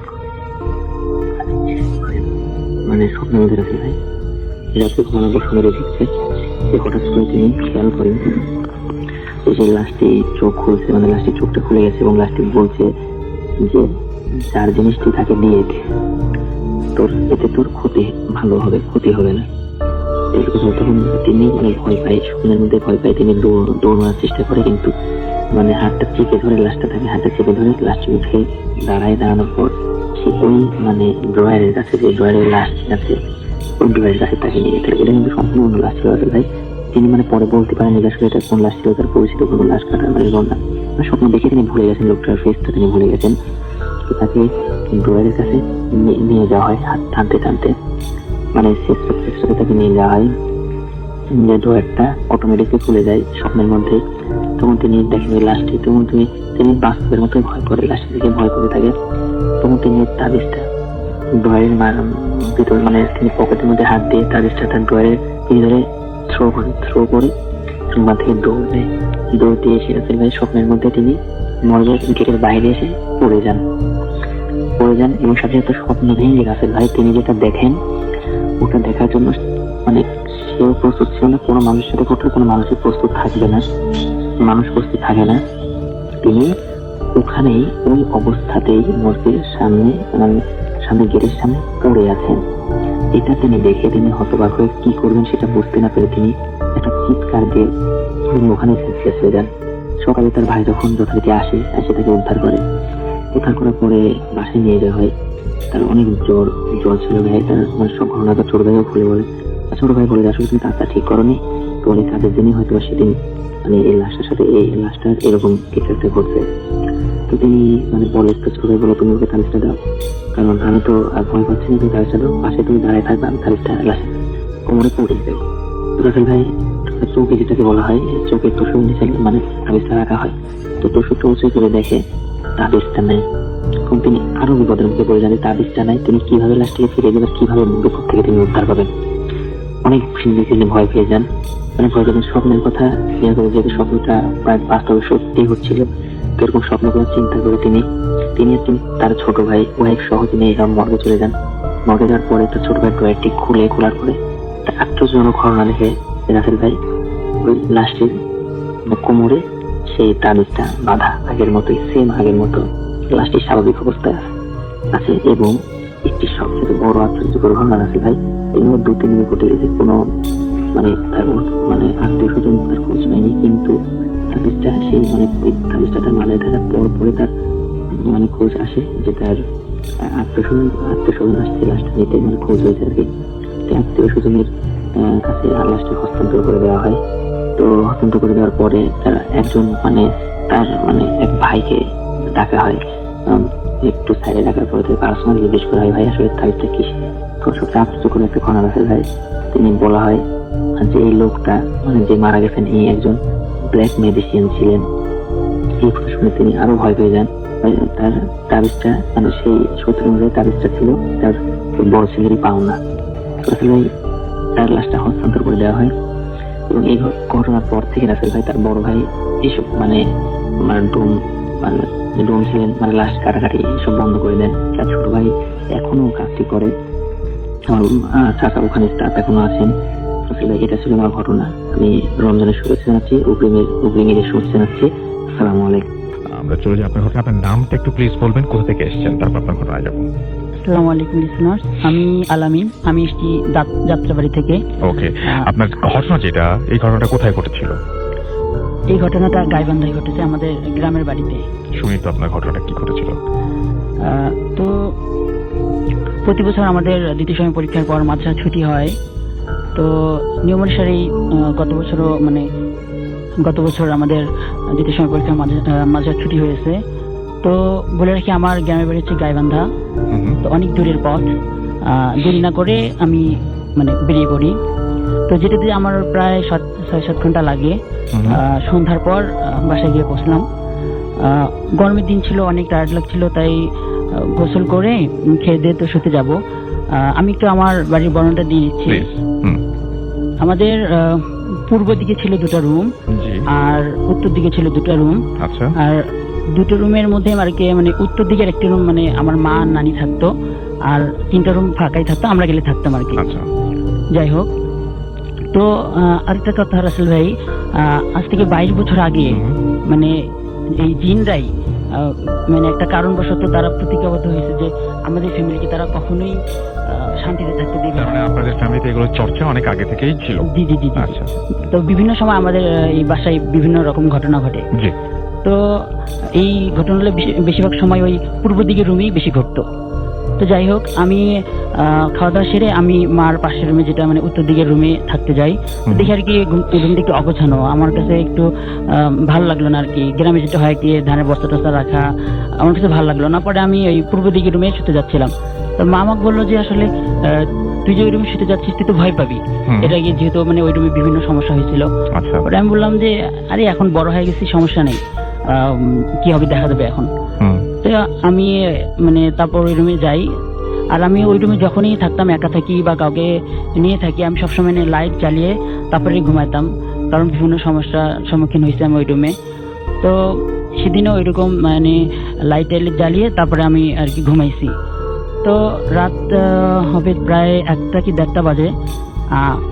অদ্ভুত একটা ভয়ঙ্কর স্বপ্ন দেখে আমার ঘুমটা ভেঙে যায়। তো স্বপ্নটা ছিল এরকম, আমাদের বাসায় কেউ মারা গেছে। তো অনেক মানুষ, তো কে লাশটা কে এটা আমি বলতে পারবো না, আমি সেটা জানি না। তো লাশটাকে গোসল করানো শেষ হয়েছে, কাফনও পরানো শেষ হয়েছে, কিন্তু অদ্ভুত ব্যাপার হচ্ছে রাসেল ভাই, লাশটাকে কবর দেওয়া হয়েছে একদম আমাদের যে থাকার ঘরের মধ্যে। তো ঘরটা ছিল কোনো ফার্নিচার নেই ঘরের মধ্যে, আমি স্বপ্নে যেটা দেখতেছি আর কি, কোনো ফার্নিচার ছিল না, পুরো রুম কাদা কাদা। আর ওই লাশটাকে ওই খাটিয়া সহ সবাই মিলে ধরে এই কাদার মধ্যে ঠাসা দিয়ে দাবাই দিচ্ছে আর কি, এভাবে কবরটা দিবে এরকম অবস্থা। তো মোটামুটি লাশটা ডুবে গেছে। তো এই মুহূর্তে আমরা যেটা দেখলাম যে ওই কাদামাখা কাফন পরা লাশটা ধীরে ধীরে বসলো। বসার পর আমি ছিলাম একদম লাশটার পায়ের কাছে। তো সে একটা হাত বুকের উপর রাখছে, আরেকটা হাত দ্বারা সে আমার হাতটা চাপে ধরে একটা টান দেয়। আমি একদম লাশের ওই মুখোমুখি হয়ে যায়, লাশের মুখে আমার একদম পাশাপাশি হয়ে যায়। পরে লাশটা আমার ওই স্বপ্নের মধ্যে বলতেছে যে অনেক কষ্ট আলামিন, অনেক কষ্ট। তো রাসেল ভাই, এটা দেখার সাথে সাথে আমি অত্যধিক ভয় পাই, ব্যাপারে আমার ঘুমটা ভেঙে যায়। ঘুম ভাঙার পরে আমি যেটা দেখলাম, আসলে আমার সাথে অনেক ভৌতিক ব্যাপার হয়েছে, কিন্তু আমি ওই দিনের মতো কোনোদিন এত ভয় পাই নাই। তো লাইট তো জ্বালানি ছিল, লাইটের আলোতে আমি দেখলাম যে একটা অচেনা বৃদ্ধা মহিলা, এতটাই স্বাস্থ্যহীন ছিল যে শরীরে শুধু ওই হাড় আর চামড়া ছাড়া কিছুই ছিল না। আর একটা কাপড় পরা ছিল। তো কাপড়ের একটা আঁচল তার ওই এক কাঁধে ছিল, আর একটা কাঁধ ফাঁকা ছিল। তো বৃদ্ধাটা যেটা করলো, আমার একদম বিছানার সাইডেই সে মেঝেতে হাঁটু গেড়ে বসে বসে মশারির নিচ দিয়ে সে আমার দিকে হাত দুটো বাড়িয়ে দেয়, এমন ভাবে তাকাই। এবং আপনি এটা স্বপ্নে দেখছেন না সত্যি? না না না, এটা বাস্তব, মানে আপনি এখন চোখের সামনে দেখছেন, জি, চোখের একদম সামনে চোখের ঘটছে। সামনে দেখছি, এবং মানে স্বপ্নটা মানে ভাঙার পর এটা দেখতেছি আর কি আমি। আচ্ছা, স্বপ্ন দেখেছেন আর একটা লাশকে, হ্যাঁ, জি। এবং এখন দেখেন একটা বৃদ্ধা মহিলাকে জি, জি। যে আপনাদেরকে হাত বাড়িয়ে দিচ্ছে। জি, জি। ওকে। মানে এমন ভাবে তাকাচ্ছে মানে সে আমাকে ধরবে এমন একটা ব্যাপার। এটা দেখার সাথে সাথে আমি মানে খুবই ভয় পাই, আমার পুরো শরীরে একটা ঝাঁকি দিয়ে ওঠে। আর আমি তখন আর সহ্য করতে পারছিলাম না, আমি একটা জোরে চিৎকার দিই, কিন্তু আনফরচুনেটলি ওই চিৎকারটা আর কি আমার মা শুনতে পায় নাই, কারণ মা দুইটা মানে পরে ওনার রুম ছিল। তো মানে আমি চিৎকার দেওয়ার পরে আমি আর ওই বৃদ্ধাটাকে দেখতে পাই নাই। পরে আমি ওইখানে আর এক সেকেন্ডে স্থির থাকতে পারতেছিলাম না, আমি তাড়াতাড়ি আমার মার রুমে চলে যাই। তারপরে মাকে ডাকাডাকি করার পর মা উঠে আমাকে আবার বকা দেয় যে আমি তো আগেই বলছিলাম যে তুই রুমে থাকিস না, তুই আবার থাকতে গেলি কেন। যাই হোক, তারপরে মা বলতেছে ঠিক আছে আমার পাশের রুমে শো। আচ্ছা। তা আমি বললাম যে মা আমার আজকের রাত অন্তপক্ষে আমি একা একদমই থাকতে পারবো না। তারপরে মা বললো যে ঠিক আছে তাহলে একজন ফ্লোরে থাকি আর একজন মানে খাটে থাকি। রাসেল ভাই মানে আমি যে খাটে মানে আমি যে ফ্লোরে থাকবো, খাটের আমাদের একটা বক্স খাট ছিল না, তো খাটের নিচটাও আমার কাছে মানে অন্ধকার ভয়ানক মনে হচ্ছিল। তো বাধ্য হয়ে মা ফ্লোরে শোয় আর আমি খাটে শুই। এরপর থেকে আমি কখনোই আর ওই রুমে একা থাকিনি, এখনো থাকি না। যদি বাসায় যাই তাহলে ওই মার পাশের রুমে থাকি, আর বেশি ভয় লাগলে আমার ওই পাশে বড় মামার বাড়িতে গিয়ে আমার মামাতো ভাই নিলয় ওর সঙ্গেই ঘুমাই। তো এটা ছিল আমার ঘটনা। তবে আমি যে বললাম যে জিনরা আর কি প্রতিজ্ঞাবদ্ধ হয়েছে যে আমাদেরকে শান্তি থাকতে দিবে না, সেইটা না আমরা পরে শুনবো, অসুবিধা নেই, কিন্তু বাট সেই জিনিসটা তারা মানে সেইটা তো ভঙ্গ করেছিল, তাই না? নাকি ভঙ্গ করেনি এখনো পর্যন্ত? আপনাদেরকে প্রোটেক্ট করে এখনো আমার মার এখনো সঙ্গে পর্যন্ত কোনো সমস্যা হয় না? এখনো আমাদের মার সঙ্গে আমার সঙ্গে প্রায় সময় এই ঘটনাগুলো ঘটে আর কি। আচ্ছা, ওই বাসাতেই ঘটে শুধু? ওই বাসাতেই ঘটে। আচ্ছা, এবং কেন ঘটে এটা? কেন ঘটে মানে আমার দাদা কবিরাজ ছিল, তো কবিরাজ থাকাতে উনি না, কিন্তু ঘটনাগুলো ঘটে কেন? ওরা তো চুক্তি করেছিল যে এটা কোনোদিন করবে না। করবে না, ওরা আমাদেরকে শান্তিতে থাকতে দিবে না, এটা বলেছিল, এটা বলেছিল। আচ্ছা, এই জন্য হয়। ওকে, থ্যাংক ইউ ভেরি মাচ আপনার ঘটনার জন্য, এবং সেই কারণেই এখনো পর্যন্ত সেই ঝামেলাটা বয়ে যাচ্ছেন আপনার, এবং এখান থেকে কোনো মুক্তির কোনো উপায় নাই নাকি? আমরা অনেক কবিরাজ দেখাইছিলাম, এবং এমনকি আমাদের রংপুরে একটা বাসা ছিল, মানে আমার দাদা যেই বাড়িতে থাকতো আর কি, ওই বাসায় আমরা থাকতাম। ওই বাসাটা আসলে এই কারণগুলোর কারণে, এই বিভিন্ন সমস্যার কারণে আমরা একদম অল্প দামে সেই রংপুরে মানে জি জি জি তারপর আমরা গাইবান্ধায় চলে আসি। তারপরও এই জিনিসগুলো আর কি এখনো পর্যন্ত আপনাদের পেছন ছাড়েনি, এখনো পর্যন্ত আপনাদেরকে এরকম ডিস্টার্ব করছে। ওকে, থ্যাংক ইউ ভেরি মাচ। পরবর্তী অতিথি এবং তার ঘটনা শুনি। আপনার নামটা প্রথমে একটু বলবেন, আপনি কোথা থেকে এসেছেন, তারপরে আপনার ঘটনায় আমরা যাব। একটু প্লিজ আপনার নামটাকে শুনি। জি, আসসালামু আলাইকুম। আমি রিমন, আমি আসছি মতলব উত্তর চাঁদপুর থেকে। তো আমি আমার ঘটনায় চলে যাই। এই যে আজ থেকে ঘটনাটা ঘটে প্রায় 2.5 বছর আগে। তো ঘটনাটা আমাদের এক আত্মীয়ের গ্রামে হয়। তো এই গ্রামে একটা এতিমখানা মাদ্রাসা ছিল। তো এতিমখানা মাদ্রাসায় আপনার যে বড় হুজুর ছিলেন, তো তিনি অনেক কিছু জানতেন। তার কাছে সবাই জানতেন যে ওনার কাছে জিন টিন ছিল, তো উনি জিন টিন দিয়ে কাজ করাতেন। তো ওনার একটা ছেলে ওই মাদ্রাসায় পড়াশোনা করতো, তো ওনার নাম ছিল আব্দুল্লাহ। তো ঘটনার দিন এশার নামাজে আজান হয়। তো এশার নামাজে আজান হওয়ার পর যে ওনারা যে এতিমখানায় পড়াশোনা করতেন, তো এতিমখানা পাশে মসজিদ ছিল। তো ওনারা এই এতিমখানা থেকে মসজিদে যাবেন নামাজ পড়ার জন্য। তো সবাই উজু টুজু করে মসজিদে যায়। এক পর্যায়ে দেখা গেছে যে ওই হুজুরের ছেলে আব্দুল্লাহ আর একটা মাদ্রাসার স্টুডেন্ট তারা উজু করতে যায় আর কি। তো উজু করতে লেট হওয়াতে ওই মাদ্রাসার স্টুডেন্টটা বললো যে যেহেতু নামাজ শুরু হয়ে গেছে তো তুমি থাকো, আমি মসজিদে যাই। হ্যাঁ, তো ও উজু করতেছে, তো ওই স্টুডেন্টটা মসজিদে চলে যায়। যাওয়ার পর ওরা নামাজ পড়তেছে। তো নামাজ পড়া অবস্থায় সবাই একটা জিনিস ফলো করলো যে হুজুরের ছেলের বয়স ছিল 8-10 বছর এরকম। 8-10 বছর ছেলে হঠাৎ করে যদি কোনো নামাজ পড়তে পড়তে নোটিস করলো, যে 8-10 বছরের ছেলে যদি ভয়ঙ্কর কিছু দেখে হঠাৎ করে, যেরকম একটা আওয়াজ করে ভয়ে, ওরকম একটা আওয়াজ সবাই শুনতে পেল। তো ওনারা ভাবলো হয়তো বা আশেপাশে কোথাও থেকে এটা আসছে। ওনারা অত একটা কেয়ার না করে তার নামাজ কমপ্লিট করে আবার এতিমখানায় যায়, মাদ্রাসা যেয়ে তারা আবার পড়াশোনা স্টার্ট করে। তো হুজুর এক পর্যায়ে যেটা দেখলো যে তার ছেলে ওখানে নেই, সবাই এখানে আছে, তার ছেলে ওখানে নেই। তখন উনি সবাইকে জিজ্ঞাসা করলো যে আব্দুল্লাহ কোথায়। তখন ওই যে স্টুডেন্টটা ওর সাথে ছিল অজুখানায়, ও বললো যে হুজুর এরকম আমি আর ও একসাথে অজু করছিলাম, তো আমার অজু করা হয়ে গেছে, এজন্য আমি ওর রাইখাই মসজিদে চলে গেছি। ও অজু করতেছিল, তো লাস্ট ওর সাথে আমার ওই জায়গায় দেখা হয়। তো তিনি সবাই মিলে ওই অজুখানায় খোঁজ করে, ওখানে তাকে পেল না, মসজিদেও পেল না। আশেপাশে সবার মধ্যে একটা আতঙ্ক চলে আসছে যে কোথায় গেল। তো ওই মাদ্রাসা আশেপাশে মানে মোটামুটি একটু এদিকে বড় বড় পুকুর ছিল। তো সবাই পুকুর টুকুরে খোঁজ করলো যে পুকুরে গেছে কিনা। আশেপাশে যারা ছিল সবাই আসছে, গ্রামের সবাই, যে এত রাত করে হুজুরের ছেলেটা মানে মিসিং হয়ে গেল, কি হইলো।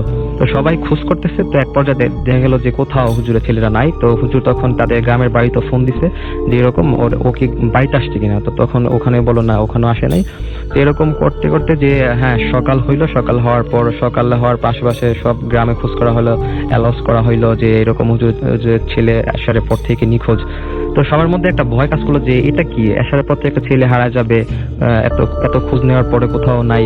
হ্যাঁ, তখন সবাই ভাবলো যে হয়তোবা এটা ও যেভাবে হারাইছে এটা আসলে অস্বাভাবিক একটা হারানো। তো এটা আসলে ওই পুলিশ তারপরে এই খোঁজ খবর নেওয়া হবে না যে একটা হুজুরের সাথে তুমি আলাপ করো। তখন ওই হুজুরটা, বড় হুজুরটা, পাশের গ্রামে একটা বড় হুজুর ছিল, ওনার সাথে গেছে যেরকম আমার ছেলেটাকে আমি পাইতেছি না, দেখুন কি হয়েছে। তখন ওই উনি বললো যে আপনার ছেলেকে একটা জিন নিয়ে গেছে, তো আপনি একটা কাজ করেন, আপনি হ্যাঁ জিনটা দেওয়া যাবে, আপনি ওয়েট করেন, 2 একদিন ওয়েট করেন।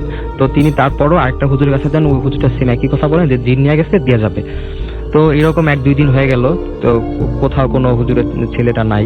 আশেপাশে সব গ্রাম খোঁজ করা হয়, তারপরে যে হ্যাঁ খোঁজ করা, কিন্তু কোথাও হুজুরের আব্দুল্লাহকে কোনো খোঁজ খবর নাই। তো এক পর্যায়ে যেটা হয় আর কি, তো মাদ্রাসার স্টুডেন্টদের কিন্তু আসর নামাজের পরে ওদেরকে বল খেলার জন্য একটা সময় দেওয়া হয়। তো কেউ বল খেলে, কেউ হয়তো বা এদিক সেদিক যায়। তো এই অবস্থায় ওই যে মাঠের মধ্যে, পাশেই মাঠ ছিল, তো ওই মাঠের মধ্যে স্টুডেন্টরা বল খেলতেছে। তো একটা বল পাশে একটা অপরিষ্কার একটা পুকুর, যেখানে পুকুরটা ইউজ করা হয় না, ওই পুকুরটার মধ্যে বলটি গিয়ে পড়ে। তো একটা ছেলে বলটা আনার জন্য যায়, যাওয়ার পর দেখলো যে পুকুরটা পানি ছিল হাঁটু সমান, ওই পানির মধ্যে হুজুরের ছেলে লাশটা বেশি আছে। তো উনি সবাইকে গিয়ে এটা নোটিশ করলো যে এরকম আমি তো ওরে পাইছি, লাশটা ওই জায়গায় পানিতে বেশি আছে। কিন্তু রাসেল ভাই একটা কথা হচ্ছে যে ওই জায়গায় কিন্তু যে আগের 2 দিন কিন্তু খোঁজা হয়েছে, কিন্তু ওই সময় লাশটা ওই জায়গায় ছিল না। তো সবাই গিয়ে লাশটা উঠানোর পর ওই সময় আসরের পর মাদ্রাসা মাঝে আনা হয়। আনার পর যেটা দেখতে পেলো যে হুজুর ছেলের লাশের ঠোঁটগুলা নেই। তো সবার প্রশ্ন একটা যে আমরা তো এত খুঁজলাম, এই পুকুরটার মধ্যেও খুঁজলাম, আশেপাশে এত খোঁজাখুঁজি করলাম, লাশটা কোথা থেকে আসলো আর কিভাবে এই খুন হইলো। তো সবার মধ্যে একটা প্রশ্ন। এর মধ্যে পুলিশ চলে আসছে, পুলিশের কাছে আগেও নোটিশ করা হয়েছে, পুলিশ চলে আসছে, পুলিশ লাশ নিয়ে গেছে, পোস্টমর্টম করার পর লাশ দিয়ে গেছে। তো এই ঘটনাটা এই জন্য আসলে সবার বিশ্বাস করা উচিত। সবাই যদি এটা চায় যে এটা কতটুকু সত্য, এটা স্থানীয় যে পত্রিকা, স্থানীয় পত্রিকাটা নাম বলা দরকার নেই, কিন্তু স্থানীয় পত্রিকাটা আসলে এইভাবে যে হুজুরের ছেলে নিখোঁজ, 2 দিন পর তার লাশ উদ্ধার পাশে পুকুর থেকে। আচ্ছা, এরকম ছিল যে এটা বিশ্বাসযোগ্য। এই জন্য আমি বললাম যে মানুষ যাতে এটা বিশ্বাস করে। Okay, thank you very much. Thank you, আপনাকে অনেক অনেক ধন্যবাদ। আমাদের পরবর্তী ঘটনায় আমাদের নতুন একজন অতিথি আছেন এই মুহূর্তে, তার সাথে কথা বলবো। আপনার নামটা প্লিজ একটু বলবেন, তারপর আপনার ঘটনায় যাবো। থ্যাংক ইউ রাসেল ভাই। হ্যালো লিসনার্স, আমি মুহিম, আমি এসেছি পান্থপথ থেকে। জি। আর বর্তমানে আমি ইস্টার্ন ইউনিভার্সিটিতে আর কি পড়ালেখা করছি। তো আমি সরাসরি ঘটনা চলে যাচ্ছি। ঘটনাটা ঘটে আর কি আমার মেজনার মেয়ের সাথে, আমার আর কি খালামুনি। তো আমার খালামুনি একটু জিনের দোষ ছিল, মাঝরাতে ভয় পাইতো। তো যখন ওরা মাস্টার পরীক্ষা চলছিল, মাস্টার্স পরীক্ষা, তো উনি জানলার পাশে বসে বসে পড়ছিল। তো হঠাৎ করে উনি আর কি নুপুরের আওয়াজ পায়। তো নুপুরের আওয়াজ পাওয়ার পর জানলা দিয়ে আর কি বাইরে চোখ চলে যায়। তো বাইরে দেখে যে 2টা পা, শুধু পা দেখা যাচ্ছে, মানে নুপুর পরে আর কি নাচতেছে। তো এটা দেখার পর খালামণি অনেক মানে ভয় পায়। তো খালামণি চিৎকার চেঁচামেচি করলে রুমে নানু চলে আসে। তারপরে এসে দেখে যে ওনারা কিছু দেখতে পান না। তো এরপরে কিছুদিন যায়, তো খালামণির বিয়ে হয়ে গেছে, 5 বছরের মতো হবে। তো বিয়ের পরে খালামণির সাথে একটা মানে ভয়ানক ঘটনা ঘটে এবং ওটা আর কি কন্টিনিউ চলতে থাকে। তো আসলে একদিনের ঘটনা, আমার খালামণি আর কি অসুস্থ ছিল খুবই। তো খাটে শুয়েছিল। তো নানি আর কি বাইরে গেছিল কিছু ফলমূল কিনে আনার জন্য। তো দরজাটা খোলা রেখে গেছিল, নানি দরজাটা আটকাতে বলছিল। তো খালামণি আর কি দরজাটা আটকায় নেয় আর কি, মানে কষ্ট হচ্ছিল যেন খাটে শুয়েছিল। তো ঠিক সেই সময় খালামণি আর কি ওই নুপুরের আওয়াজটা পায়। তো বাসায় কেউ ছিল না, জানলা লাগানো ছিল। তো দেখে যে দরজা দিয়ে আর কি আওয়াজটা আসতেছে। তো খালামণি দরজার দিকে তাকায়, তখন দেখে যে একটা মেয়ে, ঘোমটা দেওয়া, বিয়ের শাড়ি পরা, একটা বউ রুমে ঢুকে, মানে মুখ দেখা যাচ্ছিল না, ঘোমটা দেওয়া ছিল। তো কিছু ফলমূল থাকে ওই মেয়েটার হাতে, বউটার হাতে। আরেক হাতে ছিল একটা দা, এটা খুব আশ্চর্যজনক একটা বিষয়। আরেক হাতে ছিল একটা দা। তো খালামণি পাশে এসে বসে, মেয়েটা কিছুক্ষণ বসে থাকার পর মানে সে চলে যায় আর কি। তো খালামণি আর কি খুব ভয় পায় ওই সময়টায়। আর অসুস্থ থাকার কারণে ওরকম চিৎকার চেঁচামেচি করার শক্তিও ছিল না খালামণি। তো পরে আর কি যখন নানু বাসায় আসে সবাইকে খালামণি ঘটনাটা খুলে বলে। তো খালামণিকে একটা হুজুরের কাছে নিয়ে যাওয়া হয়। তো হুজুর বলেছে যে একটু খালামণির পেছনে একটা মানে জিন আছে, ভালো জিন, সে কোনো ক্ষতি করবে না খালামণি, কিন্তু যদি আর কি মানে টানোর চেষ্টা করা হয় তাহলে আর কি মানে প্রবলেম হবে। তো এরপরে থেকে খালামণির মাঝরাতে ঘুম ভেঙে যাইতো যখন নুপুরের আওয়াজ পাইতো, এবং জানলা যদি খোলা থাকতো তাহলে দেখতো যে জানলা দিয়ে আর কি ওই ঘুমটা দেওয়া বউটা খালামণিকে দেখতেছে, আর এক হাত দিয়ে দাঁড়টা উঁচু করে দেখাইতো। আর যখন জানলা লাগানো থাকতো তো দরজায় ওই বউটা নক করতো এসে, যদি খালামণি দরজা খুলতো তাহলে বউটাকে দেখতে পাইতো, ঘুমটা দেওয়া থাকতো, মুখটা দেখা যাইতো না। আর যদি অন্য কেউ দরজা খুলতো তাহলে মানে কিছুই দেখতে পাইতো না। তো এইভাবে মাসখানেক যাওয়ার পর খালামণি আর কি মানসিক মানে একটা সমস্যায় পড়ে, মানে এটা বারবার কন্টিনিউ চলার কারণে খালামণি একটা ভয় মানে অন্যরকম একটা মানে মনের ভিতরে একটা ভয় থেকে যায় তার, একটা মানে সমস্যার মধ্যে পড়ে, প্রায় পাগল হয়ে যাওয়ার মতো অবস্থা হয়। তো প্রায় মাসখানেক পরে ওই জিনরূপী বউটা আর কি আসা বন্ধ করে দেয় এক সময়। তো ওর পর থেকে আর কি আসে না, তো সমস্যা হয় না। এই ছিল আর কি মানে আপনার ঘটনা। Thank you very much. আমরা চলে যাচ্ছি আমাদের পরবর্তী অতিথির কাছে এবং তার কাছে আমরা আরো একটা ঘটনা শুনবো। আপনার নামটা বলবেন, তারপরে আপনার ঘটনায় যাব আমরা। আপনার কাছে আমরা 2টা ঘটনা শুনেছিলাম, সেকেন্ড ঘটনা দিয়ে আমরা শুরু করি। আসসালামু আলাইকুম রাসেল ভাই, আমি সাইফুল ইসলাম শ্রাবণ। আমি যে ঘটনাটি আপনাদের সাথে শেয়ার করতে চাচ্ছি সেটা হচ্ছে আমার জব রিলেটেড। আমার চাকরির ক্ষেত্রে আমাকে একটা বারবার খুলনা যাওয়া আসা করা লাগতো। সেখানে আমি গিয়ে একটা হোটেলে থাকতাম সব সময়, কিন্তু যার কাছে আমার যাওয়া লাগতো সেখানে উনি একদিন আমাকে বললো যে ভাইয়া আপনি হোটেলে থাকবেন কেন, চলেন আমার সাথে আমার বাসায় চলেন। ঠিক যে কথা সেই কাজ, আমি ওনার সাথে ওনার বাসায় চলে গেলাম। বাসায় যাওয়ার পরে উনি ওনার সাথে কোনো একটা টপিকস নিয়ে কথা বলতে বলতে একটা সময় কোমায় যাওয়ার একটা কথা আসে। দেন উনি আমাকে বললো যে ওনার একজন কাজিন, খুব কাছের একজন কাজিন, উনি দীর্ঘ অনেক বছর কোমায় ছিলেন। তা আমি ওনার কাছে একটু কিউরিওসিটি নিয়ে বললাম ভাইয়া কি হয়েছিল, কেন উনি কোমায় গিয়েছিলেন। আমি অনেকবার বললাম, উনি খুব বলতে চাচ্ছিলেন না ঘটনাটা। আমার খুব রিকোয়েস্ট করার কারণে উনি ঘটনাটা আমার কাছে মানে বলার জন্য একটি হয়। দেন একটা সময় উনি বলে ওনার ওই কাজিন যে বাসায় ঘুমাতেন রাতে, ওনারা 3 ভাই একসাথে ঘুমাতেন। ওনারা মানে উনি আর ওনার মেজো ভাই খাটে ঘুমাতেন, আর ফ্লোরিং করে ওনার ছোট ভাই ঘুমাতেন। দেন একদিন উনি রাতে হঠাৎ করে ঘুম ভেঙে যায়। ঘুম ভেঙে উনি যেটা দেখতে পান সেটা উনি কখনোই কল্পনা করেননি। যেটা হচ্ছে উনি দেখতে পান ওনার মেজো ভাই ঠিক সেম ভাবে ওনার ছোট ভাইয়ের পাশে শুয়ে আছেন। কিন্তু আমরা স্বাভাবিক মানুষের কালারটা যেরকম হয়, ওনার ভাইয়ের কালারটা ঠিক সেরকম ছিল না। যেটা হচ্ছে পানিতে পড়ে মানুষ মারা গেলে যে কালারটা হয়, একটু উজ্জ্বল কালার হয়ে যায় মানুষের কালারের মধ্যে, ঠিক ওই কালারটা। উনি এটা দেখে আশ্চর্য হয়ে যান, উনি চিৎকার করে সবাইকে ডাক দেন। লোকজন সবাই আসে, এসে দেখে কেউ নেই। সবাই ওনাকে সান্ত্বনা দিয়ে ঘুমিয়ে দেয়। উনি ঠিকঠাক পরদিন ওনার ঠিকঠাক যাচ্ছে। পরদিন ঠিক একই সময় ওনার সেম ভাবে ওনার ঘুম ভেঙে যায়। ঘুম ভাঙার পর উনি যেটা দেখেন সেটা হয়তো দেখার জন্য কোনো দিনও মানে প্রিপারেশন ছিল না ওনার। উনি দেখে যে ওনার সেই ছোট ভাইয়ের পাশে শুয়ে আছেন ওনারই একজন কপি, একদম উনি শুয়েছেন লাশ হয়ে, ঠিক সেম ভাবে পানিতে পড়ে মারা যাওয়ার মতো সাদা বর্ণের একটা লাশ, ওনারই লাশ উনি নিজেই দেখতে পান। এটা দেখে উনি আবারও চিৎকার করে ওঠেন। চিৎকার করে সবাই আসলে ঠিক ওই দিনের মতোই ওনাকে সবাই সান্ত্বনা দিয়ে ঘুম পাড়ানোর চেষ্টা করেন। কিন্তু আজকের ব্যাপারটা আমার একটু ভিন্ন ছিল। যেটা হচ্ছে ওনার সাথে সাথে জ্বর উঠে যায়। অনেক ট্রিটমেন্ট করার চেষ্টা করা হয় জ্বর কমানোর জন্য, কিন্তু কোনোভাবে ওনার জ্বর কমতে ছিল না। সেই জ্বরে থাকা অবস্থায় সেই লোকটির কোমায় চলে যান একটা সময়। রাসেল ভাই, এই ছিল আমার এই ঘটনা। অনেক ধন্যবাদ আপনাকে। এবং আমাদের আরো একজন অতিথি এই মুহূর্তে আমাদের সঙ্গে স্টুডিওতে আছেন, তার কাছে চলে যাচ্ছে আমরা। তার কাছে আপনি একটা ঘটনা শুনবো। আপনার নামটা প্লিজ একটু বলবেন, কোথা থেকে এসেছেন, তারপর আপনার ঘটনায় যাবো আমরা। হ্যালো, আসসালামু আলাইকুম। আমি শুভ্রা, আমি এসেছি আজিমপুর কলোনি থেকে। থ্যাঙ্কস ভাইয়া আমাকে আসলে কাহিনীটা বলতে দেওয়ার জন্য। আমি একটু সংক্ষিপ্ত করে বলছি। ঘটনাটা আসলে আমার এক ভাইয়ার। সেই ভাইয়া তো রিসার্চ ফার্মে জব করে, তো ওনাকে ফিল্ডে যেতে হয়। ফিল্ডের কাহিনী ওনার কিছু আছে। তো ওনার একটা কাহিনী আমার সাথে উনি শেয়ার করেছিল, খুব ভয়ানক একটা কাহিনী আমার কাছে মনে হয়েছে। সে কাহিনীটা আমি ভাইয়ের নামটা একটু বলি। ভাইয়ের নামটা হচ্ছে হামিদ হোসেন। তো ভাইয়া যেটা বললো আমি সেভাবেই বলছি। উনি সিলেটে একবার গিয়েছিল রিসার্চের কাজে। তো ওনার কাজ শেষ হয়ে যায় রাত 10টার নাগাদ। রাত 10টার দিকে যখন তার কাজ শেষ হয়ে যায়, তিনি চিন্তা করেন যে আমি এখন আবার হোটেলে থাকবো, তার চেয়ে রাতে জার্নিটা করে সকালবেলা বাসে চলে যাই, বাসায় গিয়ে রেস্ট নেই।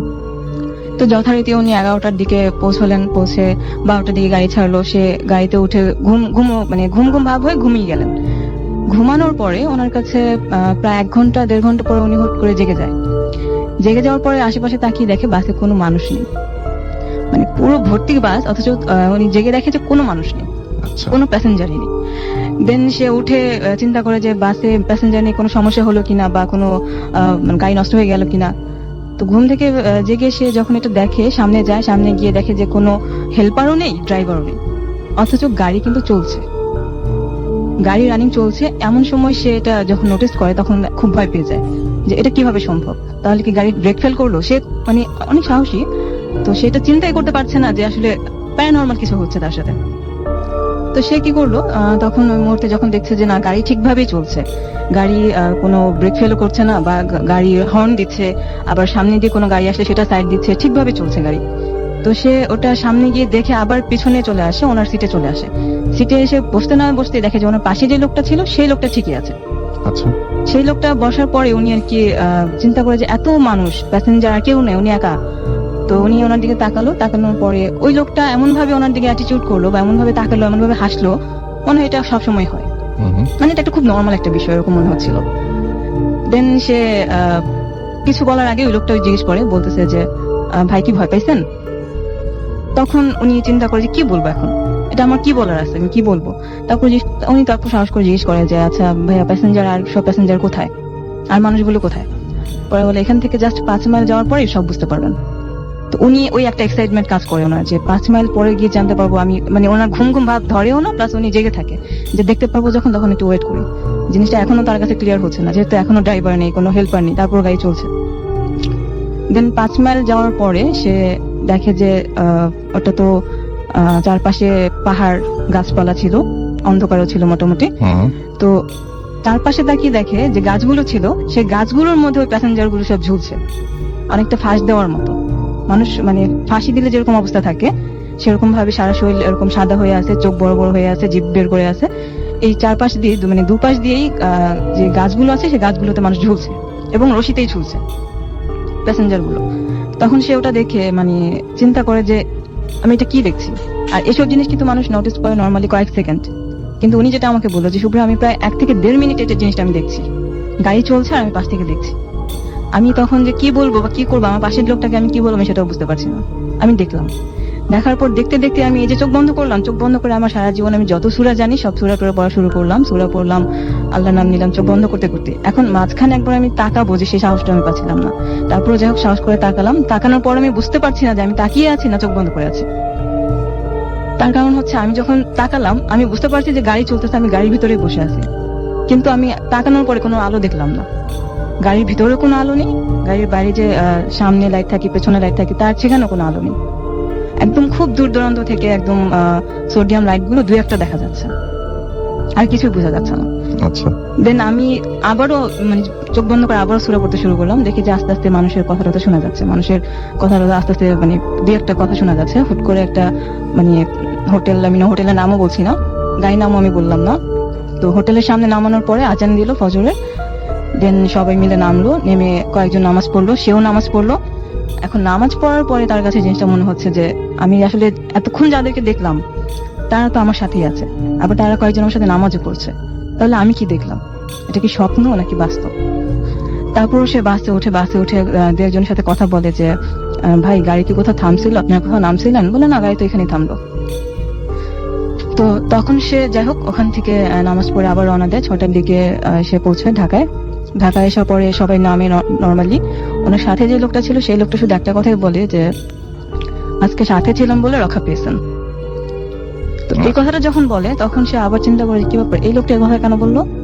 এই কথাটা বলে লোকটা যে শুরু করে হাঁটা, উনিও জাস্ট ওনার পিছনে পিছনে হাঁটা শুরু করে, কিন্তু অলিতে গলিতে যাই হোক হয়তো আর খুঁজে পায় না। ভাইয়া এখনো পর্যন্ত ট্রাভেল করে এবং যদি সিলেটের কোনো ট্রাভেল পায় সে কখনো সেটা মিস করে না, এবং ওই বাসে ট্রাভেল করে এবং চেষ্টা করে রাতের বেলায় জার্নিটা করতে, কারণ সে এখনো পর্যন্ত কাহিনীটা জানতে চায়, কারণটা জানতে চায় যে আমার সাথে কি হলো এটা, এবং এটা কি আসলেও হয়েছে আদৌ। তো এই হচ্ছে ব্যাপার। আর উনি এখনো পর্যন্ত বিয়ে করেনি, আনম্যারিড, তো যার কারণে হয় কি উনি ওনার বাসায়ও কিছু জিনিস নোটিস করে, যেমন উনি তো একা থাকে একটা ফ্ল্যাটে, দেখা যায় যে হয়তো বা শুয়ে আছে, মনে হচ্ছে এটা অবশ্য ভূতের ফিল্মের আগেও হয়তো অনেকে বলেছে, বাট উনি ওই জিনিসটা নোটিস করে যে শুয়ে আছে, তার পাশে হয়তো কাউকে মনে হচ্ছে যে সাদা কাপড় পরে শুয়ে আছে, এবং সে হাত দিলে ধরতেও পারে সেটা। আচ্ছা, মজার বিষয় হচ্ছে ওর মানে যখন ফার্স্ট টাইম উনি এটা নোটিস করেছে, ওনার সাথে একটা বালিশ ছিল, সেই বালিশও সে ইউজ করে না, কোনো কোল বালিশ ইউজ করে না, তারপরেও উনি এটা পায়। আবার পায় যে হয়তো চেয়ারটা নেড়ে ওনার পাশে কেউ বসে আছে, ওনাকে দেখছে।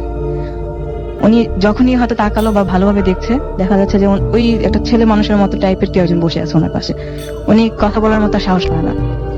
তো এটা ব্যাপারটা অনেক সময় হয় কি বোবায় ধরার মতো একটা ব্যাপার অনেকে মনে করে, কিন্তু উনি বললো যে আমি দেখতে পাচ্ছি, আমি স্বপ্নে বা চোখ বন্ধ করে দেখছি এমন না, আমি দেখতে পাচ্ছি যে সে আমার সামনে চেয়ারে বসে আমার দিকে তাকিয়ে আছে। আমি কিছু বলারও আমার সাহস নেই, আমি কিছু বলতেও পারি না, আবার অনেক কিছু ধরতে পারি না। ওকে। তো এই ছিল ওনার কাহিনী। নর্মালি উনি সব কিছু এখনো নোটিস করে মাঝে মধ্যে।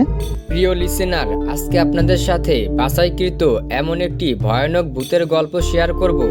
তো গল্পটির নাম হচ্ছে শেষ রিস্কা। রাত প্রায় 12টা। শহরের শেষ প্রান্তে সেই পুরনো রাস্তা, যেখানে সন্ধ্যার পর কেউ যায় না। রাস্তার দুই পাশে ঝোপঝাড়, মাঝে মাঝে কুকুররাও হার হিম করা ডাক। রাশেদ সেদিন দেরিতে বের হয়েছিল। হঠাৎ সামনে থেকে একটা পুরনো রিস্কা এসে থামে। রিস্কাটার চাকা কেমন যেন শব্দ করে। রিস্কার চালক মাথা নিচু করে বসেছিল। মুখটা দেখা যাচ্ছিল না, শুধু লম্বা কালো চুল আর অস্বাভাবিকভাবে চিকন হাত। রিস্কা চালক ধীরে ধীরে বলল, কোথায় যাবেন? কণ্ঠস্বরটা যেমন কবরের ভিতর থেকে কেউ আসছে। রাশেদ ঠিকানা বলতেই রিস্কা চলতে শুরু করলো। আশ্চর্যের বিষয়, রাস্তায় আর কোনো মানুষ নেই, কোনো আলো নেই, এমনকি বাতাসও থেমে গেছে। কিছু দূরে যাওয়ার পর রাশেদ খেয়াল করলো রিস্কার চাকা মাটিতে লাগছে না। ভয়ে কাঁপতে কাঁপতে সে বলল, ভাই আপনার পা কোথায়? রিস্কা হঠাৎ থেমে গেল। চালক ধীরে মাথায় তুলল। মুখটা পচে যাওয়া, চোখ দুটো নেই, শুধু গভীর কালো গর্ত। সে ফিসফিস করে বলল, আমি আগে এই রাস্তায় রিস্কা চালাতাম। এক রাত্রে যাত্রী মেরে আমাকে পুঁতে ফেলে দিয়েছিল। হঠাৎ চারদিকে শ্মশানের গন্ধ। রাশেদ চিৎকার করতে চাইল, কিন্তু গলা দিয়ে শব্দ বের হলো না। পরের দিন সকালে লোকজন রাস্তায় একটা খালি রিস্কা পেল। রিস্কার সিটে রক্তের দাগ, আর পাশে লেখা, শেষ যাত্রী পৌঁছে গেছে। সেই রাতের পর থেকে কেউ বলে, যদি গভীর রাতে একা রিস্কা ডাকো আর চালকের মুখ না দেখো, তাহলে বুঝবে ওটা মানুষ নয়। তো বন্ধুরা, এটাই ছিল আজকের বাছাইকৃত ভয়ানক ভূতের গল্প। প্রিয় লিসেনার, আজকের এই ঘটনাটি ছিল এ পর্যন্তই। তো আপনাদের কাছে ঘটনাটি কেমন লেগেছে অবশ্যই কমেন্ট বক্সে কমেন্ট করে জানাবেন।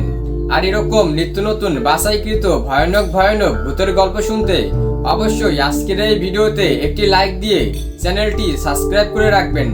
তাহলে প্রতিনিয়ত আমার এই ইউটিউব চ্যানেলে রাত 9টা বাজে বাছাইকৃত ভয়ানক ভূতের গল্প পেয়ে যাবেন।